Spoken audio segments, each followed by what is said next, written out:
আজকের এই ক্লাসের মাধ্যমে এনসিইআরটির নবম শ্রেণীর সম্পূর্ণ পাঠ্য বই থেকে যত রকমের নিউমেরিক্যালস মানে সায়েন্সের যে অঙ্ক প্রশ্নগুলো হয় প্রত্যেকটা টাইপ একটাও বাদ দেবো না, প্রত্যেকটা টাইপ আমরা খুব ভালো করে বুঝে নেব। শুধু একটু মনোযোগ দিয়ে আমার কথাগুলো শুনে বুঝে নেওয়ার চেষ্টা করো, তারপর আমি দেখছি এই সায়েন্সের নিউমেরিক্যালস তোমার মাথায় ঢোকে কি না ঢোকে। তোমার মাথায় ঢুকিয়ে দেওয়ার দায়িত্ব আমার, শুধু মনটা দিয়ে আমার কথাগুলো শুনবে এবং বুঝে নেওয়ার চেষ্টা করবে। চলো দেখো, প্রথমেই আমাদের চারপাশের পদার্থ, এর মধ্যে থেকে তোমার হচ্ছে যে প্রশ্ন হতে পারে, এই যে তোমার এইটা দেখানো, এই যে বলে দেবে যে নিচের উষ্ণতা, বলো যে এই উষ্ণতাকে, এই যে দিয়ে দিল 300 কেলভিনকে, তোমাকে বললো সেলসিয়াসে রূপান্তর করো। সোজা সাপটা ভাবে আমি বুঝিয়ে দিচ্ছি। যখনই তোমাকে দেখবে সেলসিয়াসে রূপান্তর করতে বলবে, কিসে বস, সেলসিয়াসে রূপান্তর করতে বলবে যে কোনো একটা কেলভিনে দেওয়া একটা উষ্ণতাকে সেলসিয়াসে যদি বানাতে হয়, তুমি কি করবা, যেটা দেওয়া থাকবে সেখান থেকে জাস্ট 273 ঝেড়ে দিবা, মানে বাদ দিয়ে দিবা, সঠিক উত্তর চলে আসবে। আবারও বলছি, শুনে নাও, যদি তোমাকে সেলসিয়াসে বানাতে বলে তাহলে নিশ্চয়ই কেলভিনে তোমার প্রশ্ন দেওয়া থাকবে, যে সংখ্যাটা থাকবে সেই কেলভিন থেকে 273 ঝেড়ে দিবা, সেলসিয়াস চলে আসবে। 300 থেকে 273 গেলে দাদা কত হয়, 27 হয়, 27 ডিগ্রি সেলসিয়াস। তাহলে বলবা 300 কেলভিন সমান 27 ডিগ্রি সেলসিয়াস। বলে ফেলো 573 কেলভিন সমান কত ডিগ্রি সেলসিয়াস হবে। দাদা কেলভিন থেকে আমরা সেলসিয়াস বার করব, তাহলে 273 ঝেড়ে দেবো, আর 273 যদি ঝেড়ে দিই তাহলে থাকছে 300 ডিগ্রি সেলসিয়াস। কোনো সমস্যা, কোনো সমস্যা আশা করি হওয়ার কোনো কথাই নেই এখানে, তাই না? চলে আসো, দেখো এখানে দেখো, এই যে তাহলে এবার বলো, এবার আমায় বলো যে এই যে প্রশ্নটা, এই যে বলেছে যে নিচের উষ্ণতাকে তোমাকে সেলসিয়াস স্কেলে পরিবর্তন করতে বলেছে, তাহলে 293 কেলভিনকে যদি আমি সেলসিয়াসে রূপান্তর করতে যাই, কেলভিন থেকে সেলসিয়াসে যাব 273 ঝেড়ে দেবো, যা মান থাকবে তার থেকে 273 ঝেড়ে দেবো, কত হচ্ছে বলো, 20 ডিগ্রি সেলসিয়াস হয়ে যাচ্ছে সঠিক উত্তর এর জন্য।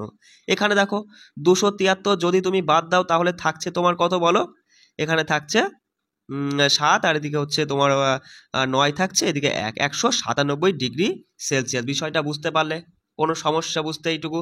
চলো এবার দেখো, এবার যদি তোমায় বলে দাদা কেলভিনে তোমাকে বার করতে বললো, একটা ডিগ্রি সেলসিয়াস দিয়ে বললো এই উষ্ণতাকে তুমি কেলভিনে পরিণত করো, একদম ঠিকঠাক উল্টোটা করবে, জাস্ট এর সঙ্গে 273 বসিয়ে দেবে, মানে জুড়ে দেবে, অর্থাৎ যোগ করে দেবে।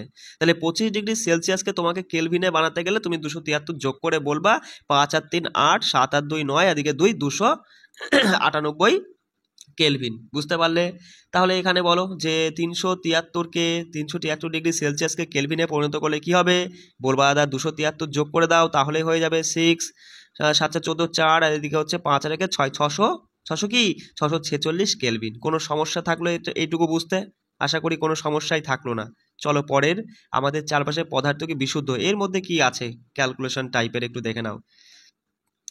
এই যে চলে আসি, দেখো এই যে তোমাকে এরকম প্রশ্ন তুলে দেবে, বলবে দেখো এই প্রশ্ন কি বলছে, বলছে একটি দ্রবণে 40 গ্রাম সাধারণ লবণ 320 গ্রাম জলে দ্রবীভূত আছে, দ্রবণের গাঢ়ত্বটা ভরের অনুপাতের শতকরা হারে গণনা করো। দেখো আমি তোমাদের এর আগে কিন্তু দুটো রিভিশন ক্লাস করিয়ে এসেছি, আর ওই দুটো ক্লাস তোমাকে কিন্তু করতেই হবে, তাহলে কিন্তু তুমি ভালো মতো বুঝতে পারবে। বিষয়টা বুঝলে?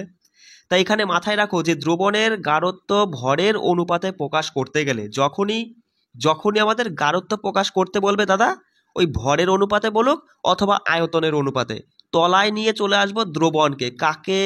দ্রবণ। কাকে? দ্রবণকে। আর ওপরে কাকে নেব? দ্রাব্য। দাদা দ্রবণ কোনটা আর দ্রাব্য কোনটা সেটা যদি এখন না বুঝি তাহলে তো এই প্রশ্ন সমাধান করা সম্ভব না।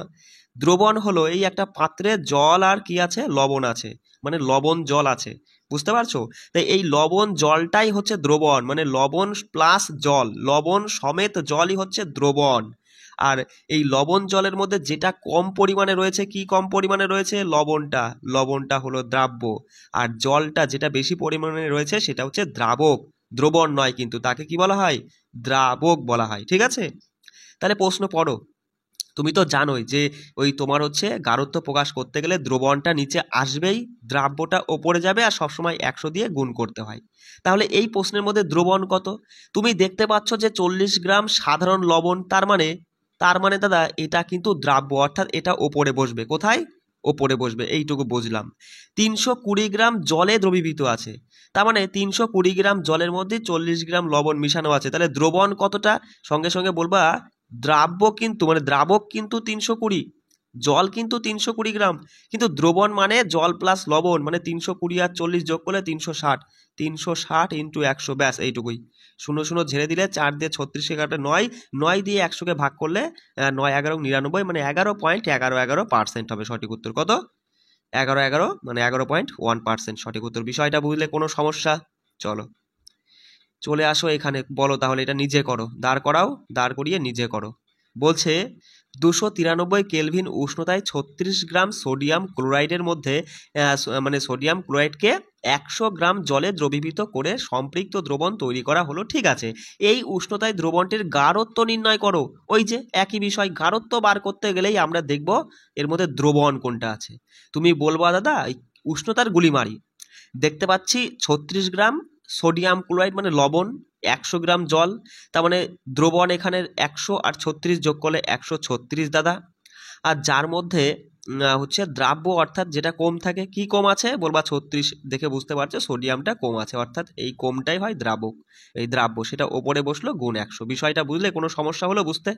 সঙ্গে সঙ্গে একটু কাটাকাটি করো, দেখো 4 দিয়ে কাটলে 4 নং 36, 3 4 12, 4 4 16, আবার যদি 2 দিয়ে কাটো নিচে হচ্ছে 17, ওপরে হচ্ছে কত বলো? ওপরে বলবা 50, মানে 5 নং 45, মানে 45 মানে 450কে যদি 17 দিয়ে তুমি ভাগ করো তাহলেই সঠিক উত্তরটা চলে আসবে। বলবা দাদা 17 দুগুণী 34 হচ্ছে, তার মানে থাকছে এদিকে 110, তাই তো? বলো 17 ঘরের নামটা বড়, বলো নামটা না জানলে কিন্তু হবে না। বলবা 6 17 তোমার ওই 102, তার মানে 26 পয়েন্ট সামথিং হবে। বিষয়টা বুঝতে পারলে কোনো সমস্যা হলো? চলো চলে আসো এবার এখান থেকে অনুশীলনে যাব আমরা। দেখো, আচ্ছা একটু কষ্ট করতেই হবে বস, ঠিক আছে? চলে আসো, দেখো এই যে এই প্রশ্নটাই দেখো, বলছে দেখো যে একটি সম্পৃক্ত দ্রবণ তৈরিতে 100 গ্রাম জলে দ্রবীভূত পদার্থ মানে গ্রামে প্রকাশিত ভর দেওয়া আছে এই যে এই ছকের মাধ্যমে, ঠিক আছে? তা আমাদের বলতে চাইছে, প্রশ্নটা কি বলছে দেখো, প্রশ্নটা বলছে যে 313 কেলভিন উষ্ণতায় 50 গ্রাম জলে পটাশিয়াম নাইট্রেটের একটি সম্পৃক্ত দ্রবণ তৈরি করতে কত ভরের পটাশিয়াম নাইট্রেটের প্রয়োজন? প্রশ্নটা বোঝো, এরকম একটা ছোট্ট একটা ছক তুলে দিতেই পারে, দিয়ে বলবে যে এখানে তোমার এই যে দ্রবণটিতে 100 গ্রাম জলে দ্রবীভূত পদার্থের গ্রামে প্রকাশিত ভরগুলো দেওয়া হয়েছে। তা তোমাকে বলল 313 কেলভিন উষ্ণতায় 50 গ্রাম জলে পটাশিয়াম নাইট্রেটের একটি সম্পৃক্ত দ্রবণ তৈরি করতে কত ভরের পটাশিয়ামের প্রয়োজন হবে। দেখো প্রশ্নটা পড়তে যতটা সময় লাগলো তার 3 ভাগের 1 ভাগ সময় লাগবে অ্যান্সার করতে। তুমি এখানে বুঝতে পারছো যে 100 গ্রাম জলে তোমার ওই 200, যদি আমি পটাশিয়াম নাইট্রেটের কথাই বলি শুধুমাত্র, 100 গ্রাম জলে পটাশিয়াম নাইট্রেট তোমার ওই 283 কেলভিন উষ্ণতায় এতটুকু লাগে, মানে 21 গ্রাম লাগে। 293-তে 32 গ্রাম লাগে, 313-তে 62 গ্রাম লাগে, 333-এ 106 গ্রাম লাগবে, আর 335 মানে 353 উষ্ণতায় 167 গ্রাম লাগবে। তাহলে ভালো মতোই বুঝতে পারছো যে 100 গ্রাম জলে 313 কেলভিন উষ্ণতায় পটাশিয়াম নাইট্রেটের প্রয়োজন 62 গ্রাম। তাহলে এবার তুমি আমায় বলো 50 গ্রাম জলে 313 কেলভিন উষ্ণতায় কত গ্রাম পটাশিয়াম নাইট্রেটের প্রয়োজন? সঙ্গে সঙ্গে কি বলবা? 62কে 2 দিয়ে ভাগ করে বলো দাদা কত হয়? 31 গ্রাম পটাশিয়াম নাইট্রেটের প্রয়োজন। বুঝতে কোনো সমস্যা হলো? আশা করি কোনো সমস্যা হয়নি। চলো এবার চলে আসো পরমাণু অণু, এর মধ্যে কিন্তু ভালো তথ্য আছে, একটু কষ্ট করে বুঝে নিবা, হ্যাঁ আমার কথাগুলো মনোযোগ দিয়ে শুনবে। বলছে দেখো যে হাইড্রোজেন ও অক্সিজেনের ভরের অনুপাত দিয়েছে 1:8, এই অনুপাতে এরা জল গঠন করে, ঠিক আছে? তা বলছে 3 গ্রাম হাইড্রোজেনের সাথে বিক্রিয়া সংঘটিত করতে কত ভরের অক্সিজেনের প্রয়োজন? দাদা ওরা বলেই দিয়েছে, তুমি যদি জল তৈরি করো, তুমি যদি জল বানাও, তাহলে সেখানে তোমাকে কিন্তু হাইড্রোজেনের অক্সিজেনের ভরের অনুপাত 1:8 অনুপাতে নিতে হবে। তা তুমি কি করলে, তুমি যেখানে মানে এতটুকু জল করবা যেখানে তুমি 3 গ্রাম হাইড্রোজেন নিয়েছো, তাহলে তোমাকে কত গ্রাম ওই অক্সিজেন নিতে হবে? সঙ্গে সঙ্গে বলবা দাদা 1:8 অনুপাতে থাকে, মানে 1-এর ভ্যালু যদি 3 হয় তাহলে 8-এর ভ্যালু হবে 3 8 24 গ্রাম তোমাকে অক্সিজেন নিতে হবে। কোনো সমস্যা বুঝতে? চলো তারপরে আমরা দেখে নেব, চলে আসি এরপরে এইটা, ব্যাস এই ছকটা যদি মুখস্থ না করো এরপরে যা বলবো সব কিন্তু মাথার সাইড দিয়ে বেরিয়ে যাবে। দেখো হাইড্রোজেনের পারমাণবিক ভর হচ্ছে দাদা 1, কত 1 মাথায় রাখবে। কার্বনের পারমাণবিক ভর 12, নাইট্রোজেনের পারমাণবিক ভর হচ্ছে 14, অক্সিজেনের 16, সোডিয়ামের 23, ম্যাগনেসিয়ামের 24, সালফারের 32, ক্লোরিনের 35.5, ক্যালসিয়ামের 40। ঝেড়ে ঘেষে মুখস্থ করে নাও, তারপরে এগোও, নাহলে কিন্তু পরেরগুলো কিচ্ছু বুঝবা না। মুখস্থ করে নিয়েছো, এবার দেখো চলে আসি এই যে প্রশ্নে। বলছে এই যে জলের আপেক্ষিক আণবিক ভর বার করতে বলেছে। যে কোনো যৌগ বা মৌল মানে যৌগ মৌল বলো বা যে কোনো হচ্ছে একটা পদার্থ দিয়ে তোমাকে বললো যে এর আপেক্ষিক আণবিক ভর বার করো। দাদা জলের ক্ষেত্রে আমরা কি করব? আমরা দেখতে পাচ্ছি জলের সংকেতটা কি, সংকেত আমাদের জানতেই হবে। সংকেত হচ্ছে H2O। এই H2Oর মধ্যে তুমি আমায় বলো দাদা কি কি আছে? বলবা হাইড্রোজেন আর অক্সিজেন আছে। দাদা হাইড্রোজেন কখানা আছে? বলবা এইচ এর নিচে 2 লেখা মানে হাইড্রোজেন 2খানা আছে। আর হাইড্রোজেনের পারমাণবিক ভর আমরা ওই ছকে পড়ে এসেছি যে 1, বোঝা গেল, যোগ চিহ্ন দাও। অক্সিজেন এখানে কয় পিস আছে? বলবো অক্সিজেন 1 পিস আছে। দাদা অক্সিজেনের পারমাণবিক ভর কত? 16, তাই 16 দিয়ে গুণ। 2 অক্ষে 2 যোগ দিলাম 16 অক্ষে 16, 16 আর 2 18, 18 ইউ আমাদের সঠিক উত্তর হয়ে গেল। কোনো সমস্যা বুঝতে কোনো সমস্যা হলো? দেখো পরেরটা দেখো এই তোমার হচ্ছে হাইড্রোজেন নাইট্রেট। তো এখানে হাইড্রোজেন দেখতেই পাচ্ছ 1 পিস রয়েছে হাইড্রোজেন, যার পারমাণবিক ভর 1, যোগ দিলাম। নাইট্রোজেন 1 পিস রয়েছে, নাইট্রোজেনের পারমাণবিক ভর হচ্ছে দাদা 14, তাই তো। আর তোমার হচ্ছে অক্সিজেন এখানে রয়েছে 3 পিস, তাই না, O3 মানে 3খানা অক্সিজেনের পরমাণু। পিস মানে আমি বলতে চাইছি পরমাণু, ঠিক আছে। অক্সিজেনের 3টে পরমাণু রয়েছে, যা 16 করে। এবার যোগ করো। দেখো এক অক্ষে আগে গুণের কাজ করতে হয়, তাই না। এক অক্ষে 1 যোগ 14 অক্ষে 14 যোগ দিয়ে 3 × 48। দাদা যোগ করি তো দেখি, 48 আর 14 হচ্ছে তোমার কত বলো? এদিকে হচ্ছে 62 আর 1 63 ইউ। দেখো 63 ইউ হচ্ছে কি, এই দেখো 63 ইউ কিন্তু হয়ে যাচ্ছে। কোনো সমস্যা বুঝতে? চলো এবার পরেরটা দেখো। পরের প্রশ্ন দেখো, এই যে সাংকেতিক ভর নির্ণয় করো। একদম সেম সিস্টেমেই বার করবা, ওই সাংকেতিক ভর বলুক আর আপেক্ষিক ভর বলুক একই রকম। এবার দেখো এখানে বলছে যে ক্যালসিয়াম ক্লোরাইড, এই ক্যালসিয়াম ক্লোরাইডের সাংকেতিক ভর বার করতে বলেছে। তাহলে তুমি আমাকে বলো এর মধ্যে কতগুলো মৌল আছে? অনেকে মনে করবে সি একখানা, এ একখানা, সি একখানা, এল একখানা, এখানে কিন্তু সেটা নয়। বিষয়টা বুঝতে পারলে? সি এটাই একটা মৌল যার নাম হচ্ছে ক্যালসিয়াম, তাই তো। আর এইদিকে Cl ক্লোরিন। দাদা ক্যালসিয়ামের মানে ক্যালসিয়াম দেখতে পাচ্ছি 1 পিস আছে, যার পারমাণবিক ভর হচ্ছে 40, আমরা পড়ে এসেছি। যোগ চিহ্ন দাও। ক্লোরিন এখানে নিচে 2 লেখা মানে 2 পিস ক্লোরিন আছে, যার পারমাণবিক ভর হচ্ছে 35.5। কত? 35.5। তাহলে দেখো 40 অক্ষে 40 আর ওই তোমার যোগ করবা 35, মানে 35.5 গুণ 2, 35 দুগুণে 70 আর 71, 71 আর 40 যোগ করলে বলবা 111। কত? 111 ইউ। ইউ কেন? কারণ আপেক্ষিক ভরের একক কি আমরা পড়ে এসেছি ইউ কিন্তু, ঠিক আছে। আপেক্ষিক ভরের একক বলো, সাংকেতিক ভরের একক কিন্তু ইউ, ইউনিফাইড মাস। বুঝতে কোনো সমস্যা? এই জিনিসটা না বুঝলে পরে কিন্তু কিছু মাথায় ঢুকবে না। ভালো করে শোনো দাদা, কার্বনের কথাই যাচ্ছি আমি। কোথায়? কার কথায়? কার্বনের কথায় যাচ্ছি। 1 মোল কার্বনের পরমাণু সমান তুমি বলবা 12 গ্রাম কার্বন পরমাণু। 12 কোথা থেকে আসলো? ওই পারমাণবিক ভর থেকে। মনে করে দেখো কার্বনের পারমাণবিক ভর কত? 12। অর্থাৎ তুমি বলবা 12 গ্রাম কার্বন পরমাণু মানেই এটা সমান সমান, তুমি এটাও বলতে পারো 1 মোল কার্বন পরমাণু। আর 1 মোল কার্বন পরমাণু মানে তুমি এটাও বলতে পারো, যদি সংখ্যায় পরমাণু যদি একটা একটা করে গুনি, তাহলে সংখ্যায় বলবা যে 6.022 × 10⁻23 এতগুলো কার্বনের পরমাণু সংখ্যায়। আবার বলছি শোনো, ভালো করে শোনো। তোমার ওই যে কোনো মৌলের পারমাণবিক ভর যেটা আছে, কার্বনের কথা বলছি, তাহলে কার্বনের পারমাণবিক ভর আমরা জানি 12। তাহলে ওই 12 গ্রাম কার্বন পরমাণু সেইটা সমানই তুমি বলবে 1 মোল। আর 1 মোল যদি হয়ে যায়, 1 মোল হলে সংখ্যা সেটা এটা হতে বাধ্য। 1 মোল যদি যে কোনো কিছু, 1 মোল পরমাণু বলো, 1 মোল অণু বলো, 1 মোল আয়ন বলো, 1 মোল যৌগ বলো, যা কিছুই বলো না কেন, 1 মোল হলেই সেটা সংখ্যায় দাঁড়িয়ে যাবে এতগুলো। আমি যদি বলি 1 মোল কার্বনের পরমাণু না বলে যদি আমি বলতাম যে 1 মোল কার্বন বা অক্সিজেনের অণু বললে পরে তুমি সংখ্যায় তখন কি বলতে? তুমি তখন বলতে 6.022 × 10⁻23 এতগুলো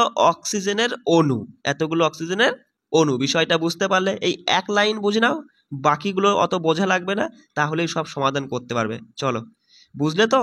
না বুঝলে হবে না, আরেকবার শুনে নাও, না হলে রিপিট করে নাও। দেখো বলছে যে এখন নিম্নলিখিত হচ্ছে গুলির ক্ষেত্রে মোলের সংখ্যা গণনা করো। দাদা 52 গ্রাম হিলিয়াম সমান কত মোল তোমাকে বার করতে বলেছে। আমরা হিলিয়ামের পারমাণবিক ভর কি জানি? তুমি কি জানো বলো? দেখবা ওখানে লেখা নেই অবশ্য, মানে আমি বলে দিয়েছিলাম, হয়তো মাথায় আছে যে 4 কি 4 ইউ। হিলিয়ামের পারমাণবিক ভর হচ্ছে 4। তার মানে আমরা এইটা বুঝে গেলাম যে হিলিয়ামের পারমাণবিক ভর হচ্ছে 4 গ্রাম, তাই না? ইউ থেকে গ্রামে আসা যায়। তাহলে 4 গ্রাম সমান তুমি বলবা 1 মোল। কত মোল? 4 গ্রাম সমান 1 মোল। তাহলে 52 গ্রাম সমান কত মোল হবে দাদা? বলো বলো। 4 গ্রাম সমান যদি 1 মোল হয়, 4 তেরং 52, তাহলে এর সঙ্গে 13 গুণ করে বলবা 13 মোল। কত মোল? 13 মোল। কোনো সমস্যা হলো বুঝতে? আবার বলছি, আবার আমি যাচ্ছি, অনেকে হয়তো বুঝতে পারছে না বলে আমি একটু সময় নিচ্ছি এইটার জন্য, বাদ বাকি আর সময় নেব না। আবার বলছি, দেখো তুমি এই ছকে দেখবা কার্বনের পাশে, মানে কার্বনের সোজাসুজি লেখা আছে 12, পারমাণবিক ভর কত? 12। তাহলে মনে করবা ওই 12 লেখা আছে মানে 12 গ্রাম কার্বন পরমাণু হলে পরে সেটা মোলে 1 মোল হয়ে যাবে। কি হবে? 1 মোল হয়ে যাবে। আর 1 মোল হলে পরে সেটা সংখ্যায় যদি তুমি বলতে চাও, তাহলে সংখ্যায় বললে এতগুলো বলবা, 6.022 × 10⁻23। আমি যদি বলতাম যে দাদা অক্সিজেনের পরমাণু সমান কত হবে, অক্সিজেনের পরমাণু সমান ভরে কত হবে, তুমি বলবা অক্সিজেনের ওখানে কি লেখা ছিল? অক্সিজেনের ওখানে লেখা ছিল দাদা 16 লেখা ছিল। তার মানে 16 গ্রাম অক্সিজেনের পরমাণু সমান তুমি বলবা 1 মোল, আর 1 মোল সমানই সংখ্যায় এটা। বিষয়টা বুঝতে পারলে কোনো সমস্যা? চলো তাহলে এবার বলো যে সংখ্যায় দিয়েছে এতগুলো হিলিয়ামের পরমাণু, সেটাই মোলে কত। আমরা জানি কি? আমরা জানি হিলিয়ামের ক্ষেত্রে আমরা কি জানি?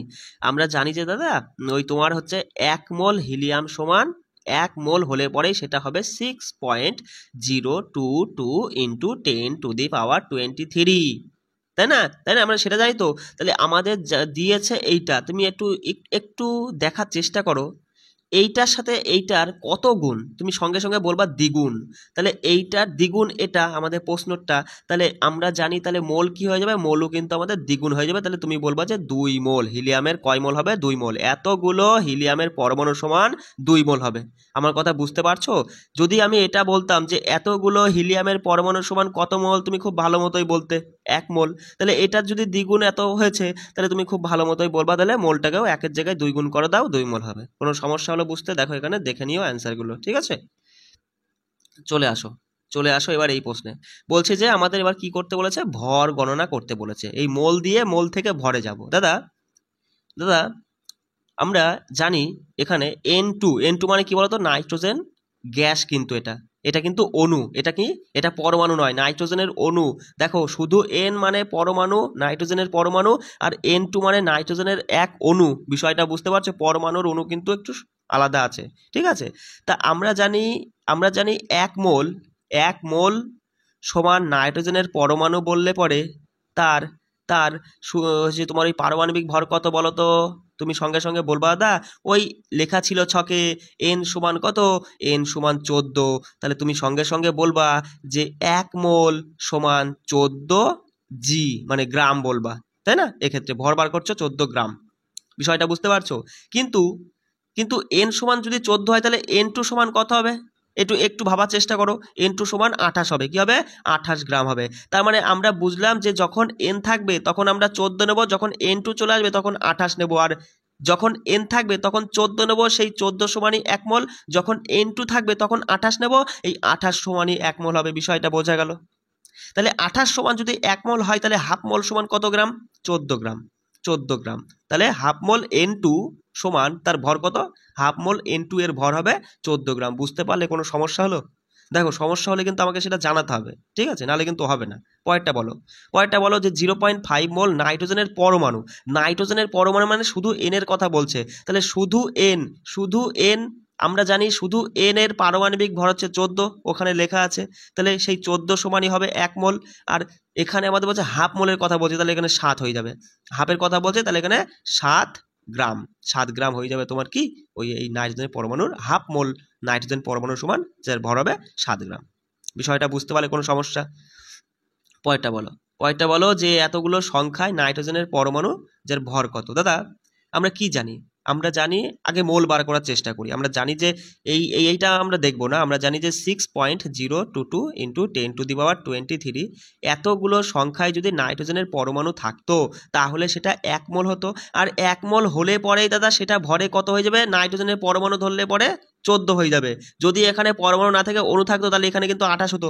বিষয়টা বুঝলে? যেহেতু পরমাণু আছে তাই 14 হবে। বিষয়টা বুঝলে? তাহলে এবার দেখো অ্যাকচুয়ালি প্রশ্ন তো আমাদের 6.02 দেয়নি, দিয়েছে 3.011 ইন্টু 10⁻23। প্রথমটুকু দেখলে বোঝা যায়, পরেগুলো সেম থাকে। তাহলে দেখো এর অর্ধেক। তাহলে মোলের ক্ষেত্রে যদি আমি মোল জানতে চাইতাম তুমি বলতে হাফ মোল হবে। তাহলে এবার ভরের ক্ষেত্রে তুমি কি বলবা, হাফ ভর হবে, মানে 14 হাফ 7 জি হবে। কোনো সমস্যা বুঝতে? কোনো সমস্যা হলো? বলো পয়েন্টটার সঙ্গে সঙ্গে বলে দাও যে এতগুলো সংখ্যায় নাইট্রোজেনের অণু তার সার ভর কী হবে। দেখো এতগুলো সংখ্যায় আছে 6.022 ইন্টু 10⁻23। এটা সমানই তুমি বলবা 1 মোল নাইট্রোজেনের অণু। 1 মোল কি নাইট্রোজেনের অণু, আর সেটা সমানই নাইট্রোজেন অণুর ভর কি হবে বলো বস? সঙ্গে সঙ্গে বলবা নাইট্রোজেন অণু বলেছে, শুধু এন মানে 14 পারমাণবিক ভর, আর অণু মানেই তো N2, অণু মানেই কিন্তু N2, বুঝতে পারলে? বা নাইট্রোজেন গ্যাস মানেও একই। তাহলে N2 মানে এখানে দুখানা N আছে, 14 দুগুণী 28, তাহলে 28 হবে। তাহলে 28 জি সমানই 1 মোল, আর 1 মোল সমানই সংখ্যায় এতগুলো। বিষয়টা বুঝতে পারলে? কোনো সমস্যা হলো বুঝতে? অ্যান্সারগুলো দেখে ভালো করে মিলিয়ে নিও। চলো পরেরটাই। বলছে 46 গ্রাম সোডিয়ামের পরমাণুর এটা সংখ্যা বার করতে, ভর থেকে এই যে ভর দিয়েছে সংখ্যায়, পরমাণু সংখ্যায় বার করতে, কতগুলো পরমাণু হবে সেটা বার করতে বলেছে। দাদা আমরা কি জানি, আমরা ওই ছকে পড়ে নিয়েছিলাম সোডিয়ামের ক্ষেত্রে সোডিয়ামের পারমাণবিক ভর ওই কত 23। তার মানে 23 মানেই তুমি বলবা 1 মোল, আর 1 মোল হলেই সংখ্যায় সেটা হয়ে যাবে 6.022 ইন্টু 10⁻23। তাহলে এখানে তো দাদা 23 দেওয়া না, এখানে 46 আছে, মানে ডবল দেওয়া। তাহলে মোলের ক্ষেত্রেও ডবল হয়ে যাবে, সংখ্যার ক্ষেত্রেও ডবল করে দাও, অর্থাৎ বলবা 12 তোমার হচ্ছে 044 দিয়ে, এইটুকু কিন্তু সেমই হয় 10⁻23। দেখো যদি বুঝে যাও না তাহলে প্রশ্ন দেখে অপশন দেখে কিন্তু 2 সেকেন্ডে অ্যান্সার করবা, না বুঝলে কিন্তু বস হবে না। বিষয়টা বুঝলে? সঙ্গে সঙ্গে বলো 8 গ্রাম ওটু অণু এ ভর থেকে অণুর সংখ্যা। দাদা এখানে যা থাকে থাক, আমরা কি জানি, আমরা জানি যদি এখানে মানে আমরা যদি এই যে তোমার 6.022 ইন্টু 10⁻23 এতগুলো অক্সিজেনের অণু সমান 1 মোল, আর 1 মোল সমানই অক্সিজেনের অণুর ক্ষেত্রে তুমি বলবা অক্সিজেনের শুধু ও সমান হচ্ছে 16, তাহলে O2 মানে 32 জি। তাহলে এটাকে উল্টোভাবে এইভাবে বলবা 32 জি সমান 1 মোল, আর 1 মোল মানেই এটা হয়ে যাবে। বিষয়টা বুঝলে? তাহলে আমাদের শুধু 8 গ্রামের মানটা বার করতে বলেছে, মোল জানতে চাইনি, শুধু এইটা জানতে চাইছে। তাহলে 8 গ্রামে কতগুলো সংখ্যা হবে? তাহলে 32-এ যদি এত হয় 8-এ কত হবে বলো? দেখো সেই ঐকিক নিয়মে যদি করো 32-এ হয় এত, 6.00 এত, 1-এ কত বাই 32 ইন্টু 8-এ কত বাই 8, 8 দিয়ে 32-এর 4 বা 4 দিয়ে এটাকে সরাসরি ভাগ যাবে। বিষয়টা বুঝতে পারলে?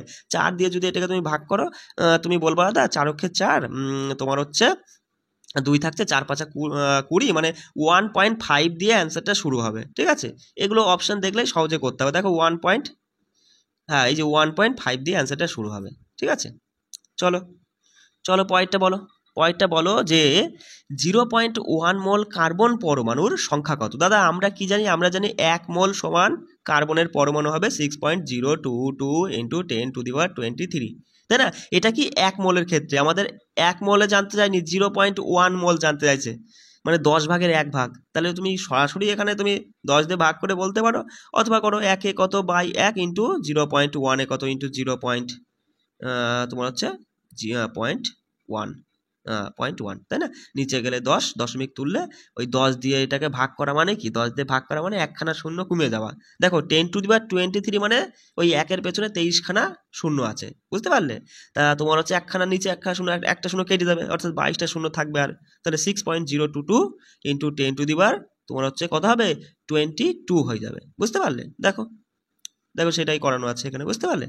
আচ্ছা এই প্রশ্ন দেখো, এতবেলা যা করলে তার মধ্যে কিন্তু এটা সব থেকে ভালো প্রশ্ন। কি বলছে যে 1 মোল কার্বন পরমাণুর ভর 12 গ্রাম হলে একটি কার্বন পরমাণুর ভর কত হবে? দেখো ভালো করে বোঝো দাদা, ওরা বলছে 1 মোল কার্বন পরমাণুর ভর হচ্ছে 12 গ্রাম, আচ্ছা তুমি আমায় বলো 1 মোল মানে কতগুলো সংখ্যায় কতগুলো কার্বন পরমাণু?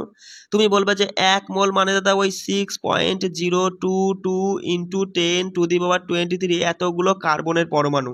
তাহলে সংখ্যায় এতগুলো কার্বনের পরমাণু যার ভর হচ্ছে 12, আর আমাদের জানতে আছে এতগুলো নয়, একখানা কার্বন পরমাণুর ভর কি হবে। ওই যে একই রকম ঐকিক নিয়মে তুমি যদি করো মানে হচ্ছে সরাসরি 12 মানে 12কে তুমি 6.022 ইন্টু 10⁻23 দিয়ে ভাগ করবা। কি করে ভাগ করবা? অনেকে ভয় পাচ্ছে। কিচ্ছু না, তুমি মনে মনে একটা জিনিস ভাবো, তারপর আর যদি পরীক্ষার সময় না 4টে অপশন থাকবে তাহলে তো আরো সোজা হয়ে গেল। দেখো এখানে দেখো 6 দিয়ে 12কে ভাগ করলে 2 হয়, কিন্তু আমি বলছি 2 এর থেকে কম হবে। এই 10⁻23 ওটা গুলি মারি, ওটা পরে। কিন্তু আমি বলছি এই 6.022 দিয়ে যদি 12কে ভাগ করি 2 এর থেকে কম হবে। কেন কম হবে? কারণ এই যে 0.22 দিয়েও তো এটাকে ভাগ করতে হবে, অর্থাৎ তুমি বলবা 1.99 এমন একটা কিছু হবে এইটুকু দিয়ে যদি 12কে ভাগ করি, তাই না বস? এবার এটাই হলো 1.99 তুমি ধরলে। তাহলে এবার আমায় বলো ওই যে 10⁻23 এটার নিচে আছে, যদি পাশে লিখতে হয় তাহলে সেটা কি হয়? মাইনাস হয়ে যায়, কারণ 23 আগে প্লাস আছে, কিছু নেই মানে প্লাস আছে। আর তুমি তো জানোই যেটা উপরে চলে গেলে মানে ভাগে থাকলে যেটা থাকে গুণ করতে গেলে সেটা উল্টে যায়, মাইনাস হয়ে যাবে। প্লাস 23 ছিল, এটা -23 হলো। তাহলে 1.99 ইন্টু -20। অঙ্ক করতেছো তো তুমি, এগুলো বুঝেছই। বিষয়টা বোঝা গেল? কোনো সমস্যা হলো এইটুকু বুঝতে? 1 মিনিট, চলো এবার আমরা চলে যাই এই প্রশ্নে। কি বলছে ভালো করে বুঝবে। হ্যাঁ, বলছে যে অক্সিজেন এবং বোরন দ্বারা গঠিত একটি যৌগের এত গ্রাম নমুনা বিশ্লেষণ করে এত গ্রাম বোরন এত গ্রাম অক্সিজেন পাওয়া গেল, তা যৌগটিতে উপস্থিত উপাদানগুলোর ভরের শতকরা পরিমাণ বার করো। ওই যে একই সিস্টেম। এখানে কি বলছে তোমাকে আগে বুঝতে হবে, এর মধ্যে দ্রবণ কোনটা আর দ্রাব্য কোনটা সেটা বুঝতে হবে। দাদা দ্রবণ কোনটা ভালো করে পড়ো, ধরার চেষ্টা করো। বলছে অক্সিজেন এবং বোরন দ্বারা গঠিত একটি যৌগে এত গ্রাম নমুনা তুমি বিশ্লেষণ করলে, এত গ্রাম নমুনাটা তুমি যাচাই করে দেখলে তার মধ্যে এতটুকু তোমার ওই বোরন আছে আর এতটুকু অক্সিজেন আছে। তাহলে তুমি ভালো মতোই বুঝে গেছো যে এর মধ্যে দ্রবণ হচ্ছে দাদা ওই 0.24, তাই না? 0.2, এতর মধ্যে তোমার এই বোরন আছে 0.096, তাই না? আর আমাদের শতকরায় প্রকাশ করতে গেলে নিচে দ্রবণ উপরে দ্রাব্য আর গুণ 100, ব্যাস এইটুকু নাই। সঙ্গে সঙ্গে এখানে একটা শূন্য বাড়িয়ে নাও, কোনো সমস্যা নেই। দশমিক তুলে দিলে। আচ্ছা এই শূন্য একটা বাড়ালে একটা শূন্য বাড়ালে কি করতে হবে বলতো বাস? একটা শূন্য বাড়ালে কিন্তু তোমাকে তুমি একটা শূন্য বাড়াতে পারো, কোনো অসুবিধা নেই, ঠিক আছে? এদিকে বেরিয়ে গেল। আচ্ছা দেখো এই শূন্য কেটে দিলে 24 দিয়ে কাটলে কথাই বলো 4 মানে হচ্ছে তোমার হচ্ছে 4 হচ্ছে, তাই না? 24 দুগুণে 48, তার মানে 48 দুগুণে 96, মানে 4 হচ্ছে 4 × 10 = 40%। তাহলে 40%টা কি বলবা? তুমি বলবা এই যৌগের মধ্যে 40% বোরন আছে, বোরন বেরোলো 40%, ঠিক আছে? তাহলে বোরনের ভরের শতকরা পরিমাণ হচ্ছে 40%। অক্সিজেনটা একই রকম ভাবে বার করে ফেলো। বলবা দাদা ওই মোট যৌগ আছে তোমার 0. মানে দ্রবণটা হচ্ছে 0.24, যার মধ্যে অক্সিজেন পাওয়া গেছে 0.144, আর শতকরা বার করতে পারছে 100, তাই না? নিচে দুটো আছে দশমিক, দেখো এখানে একটা শূন্য বসিয়ে নিতে পারো, কোনো অসুবিধা নেই। দশমিক তুলে দিলে এই শূন্যটা ঝেড়ে দিলে 24 দিয়ে কাটলে কত হয় বলো? বলবা 6, 60%, কোনো সমস্যা? পরেরটা দেখো বলছে যখন তুমি 3 গ্রাম কার্বনকে 8 গ্রাম অক্সিজেনের মধ্যে পোড়াবে তখন তুমি এত গ্রাম কিভাবে এত গ্রাম কার্বন ডাই অক্সাইড পাবে, ঠিক আছে? তা তুমি যদি এবার 3 গ্রাম কার্বনকে 50 গ্রাম অক্সিজেনে পোড়াও তাহলে তুমি কি পরিমাণ কার্বন ডাই অক্সাইড পাবে বস? একটু বুদ্ধির প্রশ্ন, কিন্তু কিছুই না, শুধু একটু বুদ্ধির প্রশ্ন, ভালো করে শোনো। বলছে যে তুমি যখন 3 গ্রাম কার্বনকে 8 গ্রাম অক্সিজেনের সাথে পোড়াও তখন তুমি 11 গ্রাম, 3 আর 8 11 গ্রাম তুমি কি পাচ্ছ? কার্বন ডাই অক্সাইড পাচ্ছ। এবার ওই 3 গ্রাম কার্বনই থাকলো, শুধু তুমি অক্সিজেন নিয়ে আসলে 50 গ্রাম অক্সিজেন নিয়ে আসলে, তাহলে তুমি কতটুকু কার্বন ডাই অক্সাইড পাবা? আমার কথা শোনো। দেখো কার্বন ডাই অক্সাইডের মধ্যে কার্বন আর অক্সিজেনের ভরের অনুপাতটা কত? সঙ্গে সঙ্গে বলো 3:8, কিন্তু 3:8, মানে এই অনুপাতে যদি কার্বন আর অক্সিজেন মিশাই তাহলেই সেটা কিন্তু বস কার্বন ডাই অক্সাইড উৎপন্ন হবে, নাহলে কিন্তু উৎপন্ন হবে না। তা তুমি কি করলে? তুমি দেখলে প্রথমে কি করেছিল? 3 গ্রাম কার্বন আর 8 গ্রাম অক্সিজেন মিলে 3 আর 8 যোগ করে 11 গ্রাম তোমার হচ্ছে কার্বন ডাই অক্সাইড উৎপন্ন হয়েছে। পরে ওই 3 গ্রাম কার্বনই আছে, পরে তুমি 50 গ্রাম অক্সিজেন নিয়ে এসছো। 50 গ্রাম নিয়ে আসো, 100 গ্রাম নিয়ে আসো, যাই তুমি নিয়ে আসো না এখানে 8-এর বেশি কিন্তু যুক্ত হবে না। 3 গ্রামের সাথে 8 গ্রামই যায়, 3 গ্রাম আর 8 গ্রাম মিলে 11 গ্রামই কিন্তু তৈরি করবে। এবারও কিন্তু ওই 11 গ্রামই তৈরি হবে, বাকি তোমার ওই তোমার হচ্ছে 39 গ্রাম অক্সিজেন পড়ে থাকবে, ওটা কোনো রাসায়নিক বিক্রিয়ায় ঘটবে না। বিষয়টা বুঝতে পারলে? যদি কার্বন বাড়াতে তাহলে কিন্তু বাকি অক্সিজেনও মানে বেশি কাজে লাগতো, বিক্রিয়া হতো, আরও বেশি কার্বন ডাইঅক্সাইড উৎপন্ন হতো। বুঝতে পারলে আমি কি বলতে চাইছি? তাহলে এখানেও সঠিক উত্তর দাদা ওই 11 গ্রামই হবে, কারণ কার্বন তো কম আছে, অক্সিজেন তুমি যতই বেশি নাও এই অনুপাতে তো তুমি নিতে পারছো না, তাই না? বলছে নিম্নলিখিত পদার্থগুলোর মোলার ভর নির্ণয় করো। দেখো ওই যে আণবিক ভর তুমি যেভাবে বার করেছিলে না, ঠিক একই রকম ভাবে কিন্তু তোমার এই মোলার ভর বেরিয়ে যাবে। সঙ্গে সঙ্গে বলবা যে দাদা ইথানল, ইথানলের সংকেত C2H2, মানে এখানে ওই সি মানে হচ্ছে কার্বন, দুইখানা কার্বন আছে, আর কার্বনের পারমাণবিক ভর হচ্ছে দাদা কত বলো? কার্বন হচ্ছে 12, তাই না? যোগ দিলে দিয়ে হাইড্রোজেন আছে দুখানা, আর যার পারমাণবিক ভর 1, অর্থাৎ 12 দুগুণী 24, আর 2 অক্ষে 2, 24 আর 2 26 জি বলে তো গ্রাম হয়ে যাবে সঠিক উত্তর। বিষয়টা বুঝতে পারলে কোনো সমস্যা? তা বলে ভালো পরেরটা, সালফার অণুর মোলার ভর কি হবে? সঙ্গে সঙ্গে বলবা S8। সালফারের পারমাণবিক ভর হচ্ছে তোমার ওই 32, আর তার সঙ্গে যদি 8 গুণ করো, 8 দুগুণী 16, 3 8 24, আর কে 25, মানে 256 জি আমাদের সঠিক উত্তর। একদম ইজি, পরের দুটো নিজেরাই বার করে নিতে পারবা। তারপরে চলে আসো যে ভর নির্ণয় করবা কি করে। দেখো আমরা ওই যে ছকে কি পড়েছিলাম, আমরা যে ছকে পড়েছিলাম না যে এক একটা মৌলের এক এক রকমের তোমার হচ্ছে পারমাণবিক ভর রয়েছে, এবার ওইগুলো কিন্তু 1 মোলে রয়েছে। মাথায় রাখবা ওই যে মৌলগুলোর পারমাণবিক ভর তুমি পড়েছো, ওই যা ওখানে যা পড়েছো ওটা হচ্ছে 1 মোল সমান তুমি পড়েছো, মানে ওই যে কার্বন সমান লেখা রয়েছে কত বস 12, তার মানে ওখানে কিন্তু 1 মোল কার্বনের কথা বলা হয়েছে। অক্সিজেনের ওখানে লেখা রয়েছে 16, তার মানে ওখানে কিন্তু 1 মোল অক্সিজেনের কথা বলা হয়েছে। বিষয়টা বুঝতে পারলে? তাহলে সঙ্গে সঙ্গে তুমি এটা করতে পারবে যে 1 মোল নাইট্রোজেনের পরমাণুর ভর কত, তুমি বলবা সঙ্গে সঙ্গে 14 হয়ে যাবে আমাদের সঠিক উত্তর, 14 গ্রাম। বলছে 4 মোল অ্যালুমিনিয়াম পরমাণুর হচ্ছে ভর নির্ণয় করো। বলো তাহলে কি হবে? দেখো ওখানে ছিল না, এটা এখানে তুলে দিয়েছে, মাথায় রাখবা সেই জন্য যে অ্যালুমিনিয়ামের পারমাণবিক ভর হচ্ছে 27, কত 27, তাহলে এর সঙ্গে 4 গুণ করো, তাহলে সঠিক উত্তর চলে আসবে। বলে 4 7 28, 4 দুগুণে 8 আর 2 10, মানে 108 গ্রাম। কোনো সমস্যা? এটা বলো। বলো 10 মোল সোডিয়াম সালফাইডের ভর কত হবে? তুমি দেখতে পাচ্ছ সোডিয়াম সালফাইডের মধ্যে কি কি আছে? সোডিয়াম, সালফার আর অক্সিজেন। সোডিয়াম আছে দুখানা দাদা, যার পারমাণবিক সংখ্যা হচ্ছে 23, তাই না? তোমাকে মোট পারমাণবিক ভর বার করে তবেই কিন্তু তোমাকে মোল মানে মোল বার করতে পারবা। বিষয়টা বুঝতে পারলে? তার সঙ্গে সঙ্গে বলবা দাদা তোমার হচ্ছে আমরা আগে দেখে নিই যে সোডিয়ামের হচ্ছে পারমাণবিক ভর হচ্ছে কত, 2 গুণ 23 হলো, সালফার আছে একখানা, যোগ চিহ্ন দাও, দিয়ে সালফারের ক্ষেত্রে এখানে লেখো, একটু কষ্ট করে লেখাগুলো বুঝবে। 1 গুণ সালফারের হচ্ছে 32, যোগ দিয়ে অক্সিজেন আছে 3 পিস, অক্সিজেনের 3 পিস পরমাণু, আর তোমার হচ্ছে 16, তাহলে 3 16 48, যোগ দাও 32, যোগ দাও 46, যোগ করো এবার। বলো কি হবে? 40 আর 40 80, আর 30 হচ্ছে 110, 6 আর 2 8 আর 16, মানে 110 আর 16 কত হয়? বলবা দাদা 110 আর 16 126। তার মানে এখানে আমরা দেখতে পাচ্ছি বস কি হলো, 1 মিনিট, হ্যাঁ, তা এখানে আমরা দেখতে পাচ্ছি 126 গ্রাম রয়েছে সোডিয়াম সালফেট, আর এই 126 গ্রামই আমরা বলবো 1 মোল। তাহলে আমাদের জানতে চাইছে 10 মোল সমান কত, তাহলে 1 মোল সমান যদি 126 গ্রাম হয়, তাহলে তুমি সঙ্গে সঙ্গে বলবা 10 মোল সমানের সঙ্গে 10 গুণ করে বলবা 1260 মোল হয়ে যাবে সঠিক উত্তর। কোনো সমস্যা হলো বুঝতে? চলো পরেরটা দেখো যে মোলে রূপান্তর করো। দেখো 12 গ্রাম অক্সিজেন গ্যাসকে যদি তুমি মোলে রূপান্তর করো তাহলে কি হবে?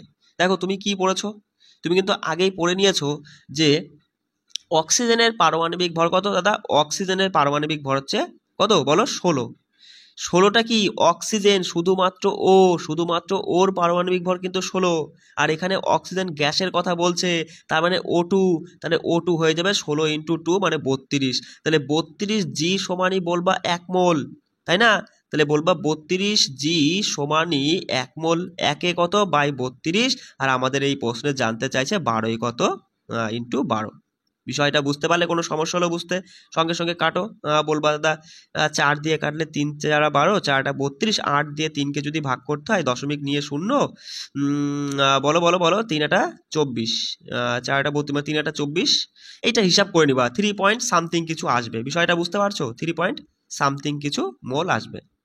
ঠিক একই রকম ভাবে তুমি বলো যে হচ্ছে 20 গ্রাম জল, তুমি বলবা জল হচ্ছে H2O, তার মানে হাইড্রোজেন আছে দুখানা, 2 × 1, তাই না? যোগ দিবা অক্সিজেন একখানা আছে 16, তার মানে এদিকে 2 যোগ 16 আর একে মানে 16কে 16 আর কি বলবা যে 16 আর 2 18 হচ্ছে, তাই না? তার মানে 18 সমানই তুমি বলবা 18 জি মানে গ্রাম সমানই 1 মোল। জলের ক্ষেত্রে 18 গ্রাম সমানই 1 মোল। তাহলে একে কত বাই 18, আর আমাদের 20তে জানতে চাইছে কত, 20তে কত। দেখো এটা যদি একটু কাটাকাটি করো তুমি বলবা 2 দিয়ে কাটলে এদিকে 9, 10কে যদি 9 দিয়ে ভাগ করো ওই তোমার হচ্ছে কত হবে বলো, 1.11 হয়ে যাবে। 1.11 সঠিক উত্তর হবে। তাহলে পরেরটা নিজেও করবা, একদম ইজি। এবার চলে আসো যে ভর নির্ণয় করবা কি করে। দেখো ওই তোমার মোল দিয়েছে, মোল থেকে ভর কি করে বার করবা। দেখো সিম্পল ব্যাপার, তুমি তো জানোই অক্সিজেনের পরমাণুর কথা বলছে, আর অক্সিজেনের পরমাণুর কথাই আমরা যদি বলি 1 মোল অক্সিজেন পরমাণু সমান, তুমি বলবে যে দাদা অক্সিজেন পরমাণু তো তাই 16 হয়ে যাবে, 16 জি, তাই না? তাহলে 1 মোল সমান যদি 16 হয় তাহলে 0.2তে কি হবে, তুমি হচ্ছে বলবা একে যদি এত হয় তাহলে 0.2তে ইন্টু 0.2 করো, তো মানে 16 দুগুণে 32, 1 ঘর আগে দশমিক মানে 3.2 হয়ে যাবে আমাদের, 3.2 জি আমাদের সঠিক উত্তর। ঠিক একই রকম ভাবে জলেরটা বার করবা। 10এর প্রশ্ন কি বলছে দেখো, যে 16 গ্রাম কঠিন সালফারে উপস্থিত সালফার অণুর সংখ্যা, এই অণুর সংখ্যা মানেই ওইটার কথা বলছে, 6.022 দিয়ে যে সংখ্যা বেরোচ্ছে ওটা কিন্তু সংখ্যা, বুঝতে পারলে? তা অণুর সংখ্যা তোমাকে বার করতে বলেছে।